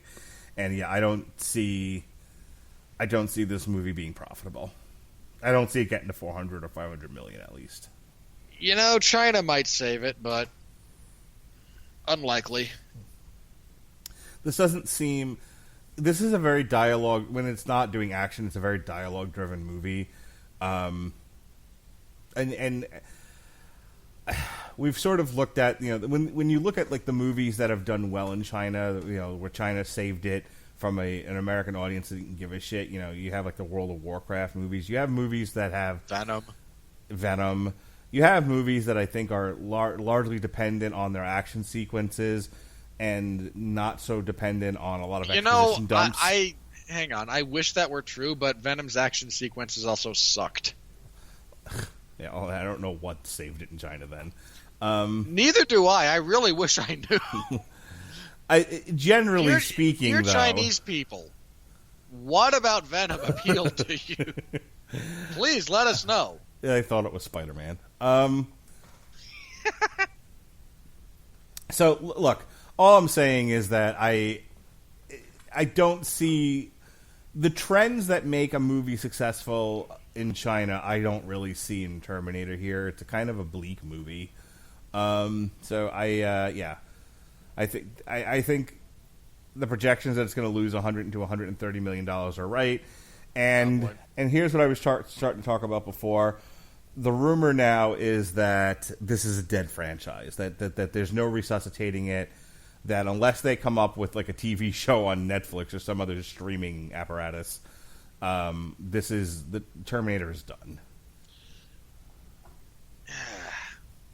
Again, this is a franchise that needed a paradigm shift that the Salvation movie tried to give, but was such a catastrophic failure on every conceivable level that no one wanted to go that direction again. I think a 10-episode Hulu or Netflix series that deals with the war itself might be interesting, but yeah, but which war? And I mean that just because, like, which continuity do you wish to go forward with? No, you're not wrong.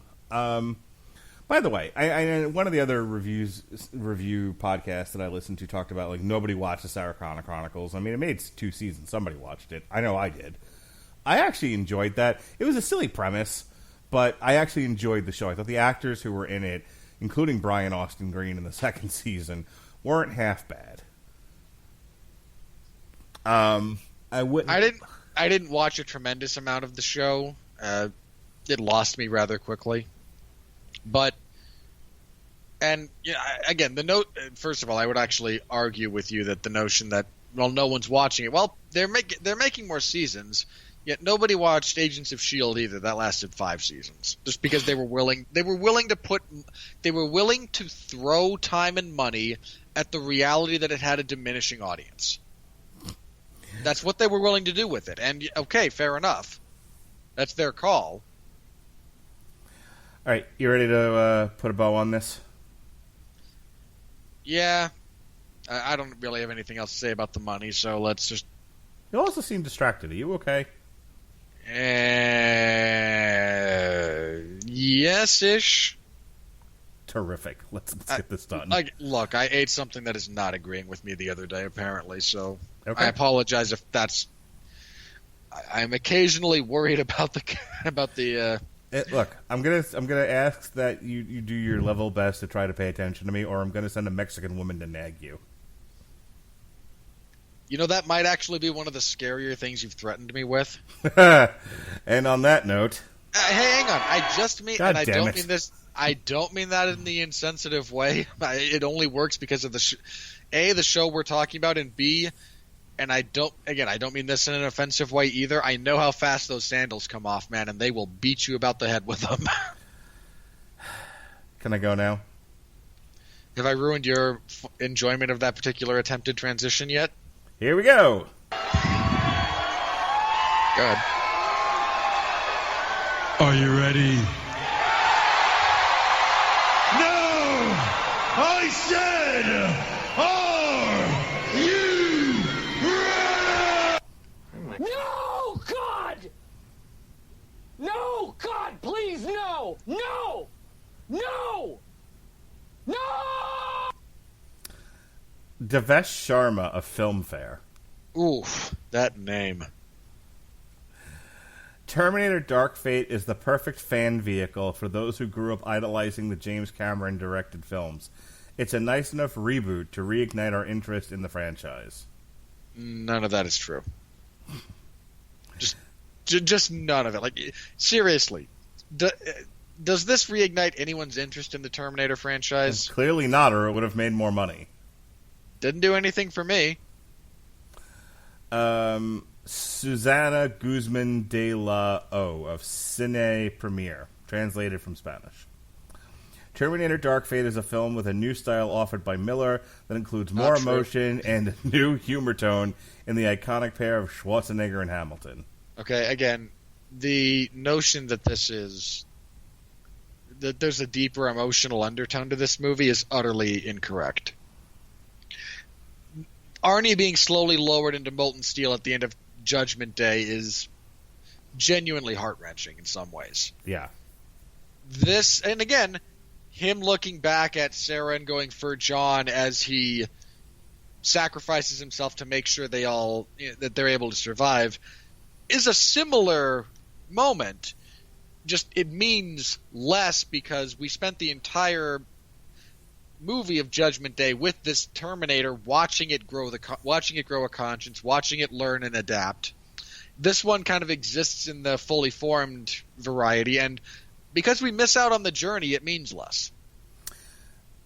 Fico Cangliano of Cine Express, some bald dude with a bow tie. The fun is back. The franchise's best entry since T2 Judgment Day. Shut up. Again, look, let's start with anyone saying this is the best Terminator movie since Judgment Day. You're damning with faint praise to begin with. Second, I'm not sure that's accurate. Again, I would rather watch Terminator 3 than this. Maybe that's just me. Maybe it's not. I don't know. And again, the fun is back. This has never been a fun franchise. I was going to say, well, I mean, Genesis was fun, but fun in a stupid way. No. Genesis was not fun. If you think Genesis was fun, that's the kind of fun that you get watching someone with autism try to fix a Rubik's Cube. That's the kind of fun. We talked about Genesis, and I remember saying at the time, more so than this movie, if I didn't think about it, this was so over-the-top stupid, I was having a good time. I'm Like sure you said that. Jai Courtney is terrible. Amelia Clarke is terrible. The plot is terrible. Jason Clarke is terrible. But it's also... It felt campy and over the top and retarded. Which which is kind of my thing. And if I thought that movie was even remotely attempting to do any of those things, I might have given it some credit. I like, accidental stupidity. In sequences, sure. For an entire 2 hours, not so much. You and I have different tolerance levels. Okay, fair enough. Like, I'll chalk that one down to taste in some respects. Oh, also, that entire bus chase sequence on the bridge in Genesis was so bad, I laughed in the theater at it. I have to go back and listen to our review of it. I'm curious, like, now having heard this one, or done this one, I'm curious to see, like what our conversation was like. I'm pretty sure it was us yelling at each other again. In places, almost certainly. So, and again, this is my big thing about this, about the fun being back. There is, this is not a fun franchise. It is a fundamentally, I won't say bleak, because hope is actually an important motif within the series, but it deals with heavy stuff and has a very fatalistic tone to it. Not just this movie in particular, but the franchise in general. This isn't a lighthearted romp through the action sequences, guys. That's not what this franchise has ever been about. Nicole Homer of Black Nerd Problems. Well, that's certainly a website title, I guess. I had a hard time knowing who, besides nostalgia, to root for. Okay. Look, we just said Danny wasn't a very compelling character, but even we knew. I wasn't rooting against her. I mean, she's a nag, but when you make all women nags in these kinds of movies, because you're not good writers, or you have terrible opinions of women or both, I still wouldn't root against her. I'm not actively waiting for her to be stabbed in the head because she's terrible. She kind of got close to that line for me a couple of times, but never actually went over it, so I can appreciate that. Like, again, the notion that you're going to be rooting for the machines is only acceptable if you believe all women are Jennifer Aniston and all men are Joey Tribbiani.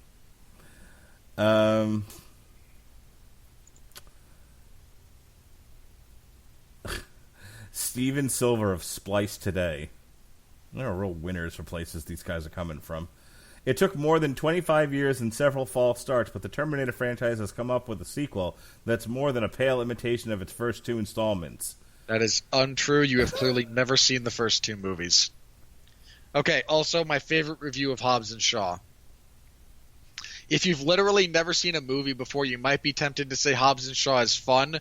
That would require the person who has never seen movies to also have extensive brain damage. Luis Fernando Galvan of N Filme. Terminator Dark Fate stumbles in its treatment of Danny as a Mexican citizen. Not only is Grace the white savior, but the script constantly relies on stereotypes. Oh boy. Wow, really? That's the hill you're going to die on here? We need this movie, here's the, guys, Hollywood, unpaid intern, okay? Seriously, stop. Unpaid intern. If you happen to be one of the few interns who will actually ascend to do anything of relevance, I beg of you, take this lesson. There is no limit to how stupid reviews of stuff like this will get. If you start giving in to this type of stupidity, it only accelerates. There's always something else they'll complain about. There's always something else. Speaking of which, we'll make a movie full of women doing badass things. Well, why aren't there more people of color? We'll have a woman of color. No, she is not Captain Marvel in blackface. She is therefore not acceptable. It will never end if you start capitulating. Well, it will end. It'll end with Poochie, and then he'll have to go back to the planet. They would, you know what? I don't even think that would do it. Walter Chaw, Film Freak Central. All of this to say that Dark Fate is a deep and complex satire. No, it's of not. contemporary gender roles, It's really not. the danger of massive lurches in military and surveillance technology, and Still really not. and the broken state of our national politics. Okay, stop. Okay, I really try not to swear in my personal life or on this show as much as possible, but what the fuck? Well, ladies and gentlemen, it took several years, but we finally got him there. How do you watch this movie? Okay, this movie, and go, you know what? This is a satire of gender roles. It's not. This touches on how dangerous the escalation of military might is. It's not. In all seriousness, if nothing else, this is about the advancement of technology, not military power. But you're not going to go full Luddite on us, considering the only reason you're able to make a living at this is by appealing to the widest number of people through the greatest interconnectivity tool mankind has ever created. And that this is somehow about national Where in the world do you get a political discourse out of this brain-dead atrocity? You, sir, are a charlatan of the highest order. Shame on you. Shame on your parents. And shame on everyone around you for not braining you in the head with something. Vote for Robert in 2021. If I were running, you might. Michelle Alexandria of Eclipse Magazine. By the way, that's the highlight. We're not doing this anymore. I'm coming up with a new podcast because this isn't going to get any better. It's only downhill from here. Michelle Alexandria of Eclipse Magazine. Okay, tell you what. How about I will now allot myself a single F-bomb per review per Damn You Hollywood, and if you can't find anyone that makes me drop it, then that's just on you, and it will fade into the ether. Fair enough. But I do take it as a personal victory that I finally got you to curse once. Well, it's time to let this franchise die. Seriously, though, anyone who knows that guy, hit him in the head with something of moderate consistency. Preferably a dead fish. Yeah, or a live fish. Yeah, no, definitely a live fish. Like the fish should cartoon shake after it hits him. Yes. If you have a stuffed fish mounted and hanging on the wall, take the plaque that it's hanging on and smack him in the head with it, if that's what that is the dumbest, most enjoy. We need a specific word for one who enjoys the smell of their own farts that much. I hope he gets invited to all the parties. I hope he doesn't. Michelle, you, sir, are beyond the pale. You can't come to the liberal parties. I think he'd kill himself if that were the case. Anyway, moving on. I am aware that's a possibility, and I'm willing to make that sacrifice. Michelle Alexandria of Eclipse Magazine. Well, it's time to let this franchise die. As they say in every cop movie, let's solve this case. This last case. One of the most iconic kick-ass heroines in film history returns to do it one more time, and that's a reason to celebrate.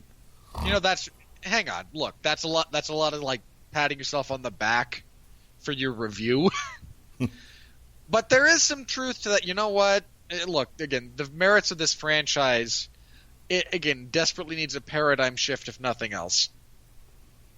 But watching Sarah Connor come back and continue to be a badass is still a very cool thing. That is accurate. Shiraz Faroukal of Comic Book Debate. Or Faruqi. Faruqi? I don't know. I'm letting you have this one. Terminator Dark Fate is the T2... I'm still laughing at what the actual fuck. Terminator Dark Fate is the T2 sequel audiences have been waiting for. Not true. Cameron's pulse is finally felt in the franchise again with the strong action, good pacing, and interesting characters. Well, None of that's not true. None of that is accurate. Look, James Cameron came back to help loosely design the story, put his name on the... get a producer credit out of this. Look, for all of James Cameron's habits and faults as a director, That is a man who knows how to construct, shoot, put together a meaningful, memorable action sequence. None of that is applicable to anything in this movie. Joe Lipset of queer.horror.movies. That seems like there's a lot of qualifiers on that, but okay. Yes, this unabashedly a big, dumb action film, but it's also a stunningly progressive film that completely shifts the typical Hollywood narrative to privilege an illegal immigrant POC as the most important woman in the world. Please, please, please, please, please. I'm so lonely Saturday nights. That's all I heard. Yeah. I ache to be invited to the parties. Like, please let me. Someone see my review of this. Invite me to parties and validate my existence. Like, what the? Shame on you. Let's see. This one's for you. Sarah Kizyak Shmagegi. The MacGuffin. The MacGuffin is who she writes for. Terminator, I still can't believe I can't get on Rotten Tomatoes, but people like this can. Terminator Dark Fate is a stellar action film that has just about everything you could want in a Terminator sequel, except the continuation of the future that has been foretold to us by every other Terminator film. I'm not sure she saw this movie. She didn't. Like, there's no way that is a coherent thought that was created and written down in direct response to this movie. I was going to say, it's just general pablum. Like, she looked at the poster, thought of an idea, wrote it down, submitted a review. She didn't even look at the poster. She got, like, a press kit. Yeah. But hey, shills. Shills get on Rotten Tomatoes. True. People like us? Nope. Alex Ding Dong. Film threat. A screenplay as clunky as a skinned, half-demolished T-800. Wah, wah, wah. I mean, yes, it's clunky, but God, why would you even bother trying to make that metaphor? I mean, really, that's not clever, that's not engaging, that's just stupid. Just say it's clunky. You don't need to overwrite. Like, if you've ever read J.R.R. Tolkien, he has this bad habit of overwriting, where everything is yeah, like, he does. Look, your eyes, like someone's eyes can't just be green. They're as green as ... Everything. Say it's clunky. It doesn't have to be as clunky as ... Matthew Rosa of Salon.com, top critic. Oh, God. An actor's age is irrelevant. What That's matters... That's really not true. What matters is that you have compelling characters performed well, which is why Linda Hamilton and Arnold Schwarzenegger carry this film. That is true. Look, let me be clear. I'm not saying that, everything should go to the young, but the notion that age is irrelevant is simply an ahistorical way to look at the history of film. It does matter. It's not the most important thing. I agree with the second half of that the most important thing is compelling characters well acted. That is the most important thing.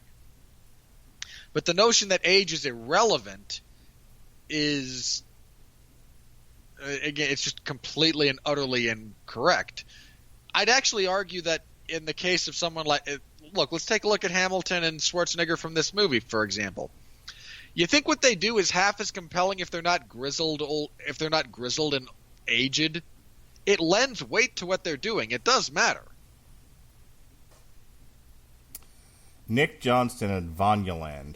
It's incredible just how far this series has fallen from its near Olympian heights. All right, calm down. No. That's actually kind of true. I mean, look, Mark, hang on. Wait, hang on. No. Are we overblowing T2 just a bit? Not really. I mean this in all seriousness. Look, you and I were around when that thing dropped. Come on. Yeah, it was amazing for its time. I think it's largely held up over the years, but people are acting like this thing was fucking Star Wars. Look, Star Wars sucked. T2 didn't. My point is, yes, it's spawned a franchise, comic books, toys, a television show, numerous sequels. It definitely has its place in American culture. I don't think it changed film as we know it today. Outside of it was it was at least in part, a small part, a demo reel for a new kind of special effect. You know, I don't think you're giving it enough credit in that respect. That movie showcased not only what that type of special effect was capable of. It did so in such an enormous fashion that between T2 and Jurassic Park, those two movies are what gave us the way films are made these days. I agree with you. Olympian Heights. I'm struggling with that phrase. Okay, look, I'm not going to defend every bit of the writing. I'm defending the sentiment. Okay. At this point, okay, hang on. If we're discussing, if the context for ascending Olympus in this case is the ability to affect the popular culture as well as the technical aspects of filmmaking in a very profound way, then sure, I can see it. I'm still not sure that's verbiage I'd use, but I can kind of see the loose thread of coherent thought there. Kurt Loder, The Walking Nihilism, from Reason Online, says, the new Terminator movie is much better than the last 3 Terminator movies, if you remember them, which you may not. It doesn't matter. Well, look, yeah. Are you depressed, Kurt Loder? It doesn't matter. None of this matters. Life. Look, don't talk to me about life. You're the French judge who would award maximum points to someone who falls because the imperfection is like life. Like, shut up, man. I wonder if he's just angry he no longer works at MTV. I'm wondering if he's angry he's not dead. Like, I really didn't plan on still being here. All right, I'm going to end with this last one just because I know how you feel about this, and I don't think it's going to get any better than what we've already said. Christy Lemire of RogerEbert.com, top critic. Are you sitting down for this? I'm always sitting down when we record. The visual effects are consistently the strongest part of Dark Fate. Not true. But they're in the service of a blockbuster that is relentless in its one-note intensity. It's not actually that intense. I really thought you'd react harder to she thinking that the special effects were the best part. I just assume this is not a person who has spent enough time gathering actual life experience to know what good interactions between people look like.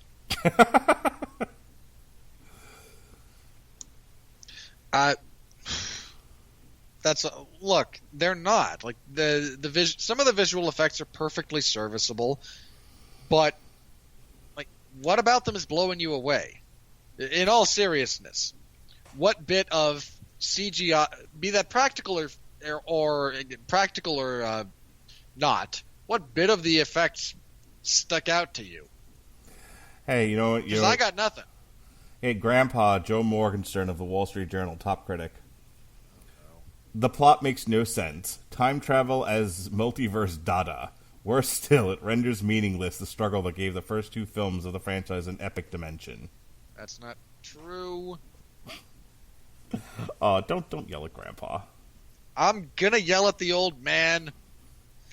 Okay, listen, buddy, because you're off your meds. First of all, I want a nice person dressed all in white to escort you back to your room, because you should not be allowed out.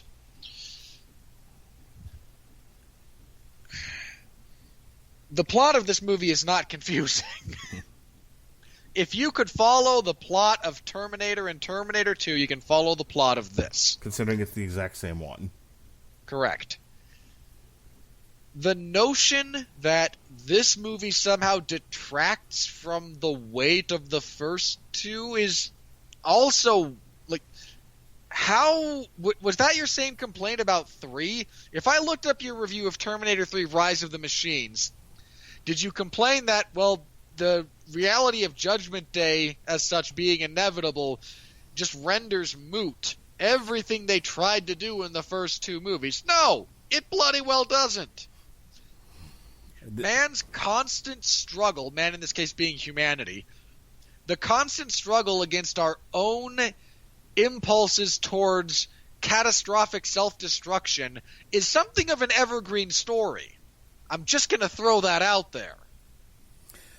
I got two here back to back. I'm going to read you, and then we really are done. Because I know I said we're done, but then there's Twice. more. There's always more. There's always more. This is a never-ending battle.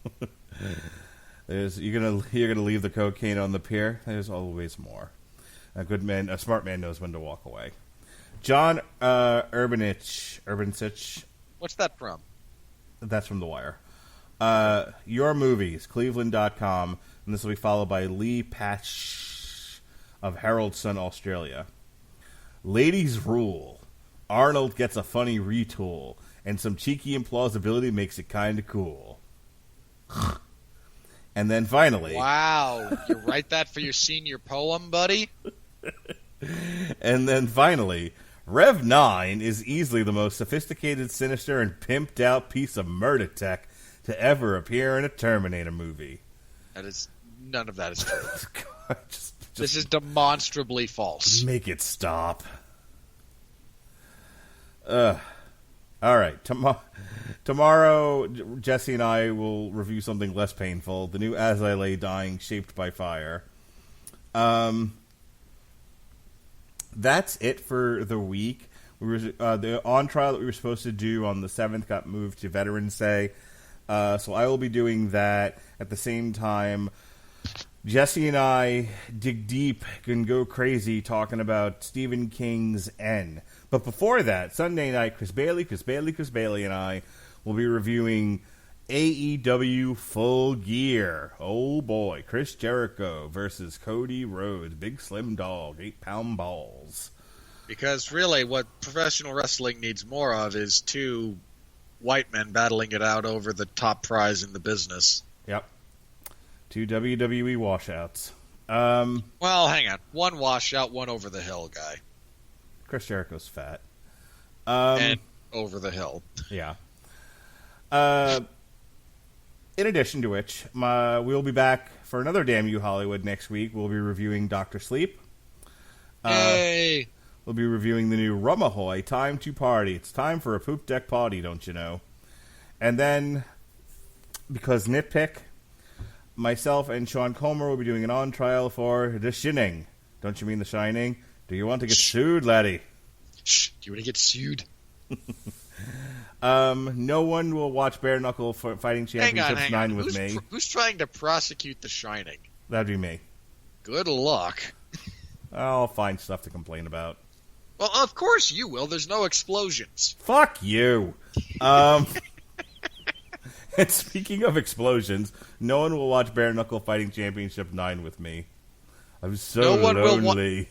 No one will watch Bare Knuckle Fighting Championship 9 to begin with. Your presence is somewhat immaterial to that reality. We could be covering Inoue versus Nonito Donaire. No one will do it. I am not going to wake up before 5 in the morning to talk about that. I'm just not. I'm sorry. No one will cover KSI versus Logan Paul with me. Nobody will cover Bare Knuckle Fighting Championship 9 with me. Nobody knows the trouble I've seen. Nobody know but the Jesus. That's all I'm going to say about that. So you can check out our reviews of Terminator: The Burning Earth, where I compared in the gag reel the book to a 10-minute hand job, and all kinds of laughter was had. This is some of my best material, folks. Check it out. Speaking of my best material, I also called Cain Velasquez a honey-baked ham because he was fat and glistening. on his way to being pinned in 2 minutes by Brock Lesnar. He was not pinned. Oh, that's right, submitted, sorry. Because, in all seriousness, Kane would probably take Brock in a straight wrestling match, too. Yeah, well, yeah. So, yes, if you want to see Brock Lesnar cosplay as Frank Mir, check out our review of Crown Jewel. We have reviews of Blackest Night, Zombieland 2. Hang on. That is not fair. You need a fat suit to cosplay as Frank Mir these days. Yes, well, that's true, and a Brillo pad for hair. And check out our review of Lords of Chaos. Plus, we've got alternative coverage of Masvidal versus Diaz and Canelo versus Kovalev. All kinds of shows for you. Might I remind you that nobody will watch Inoue versus Nonito Donaire with me, or KSI versus Logan Paul, or Bare Knuckle Fighting Championships 9. Woe is me.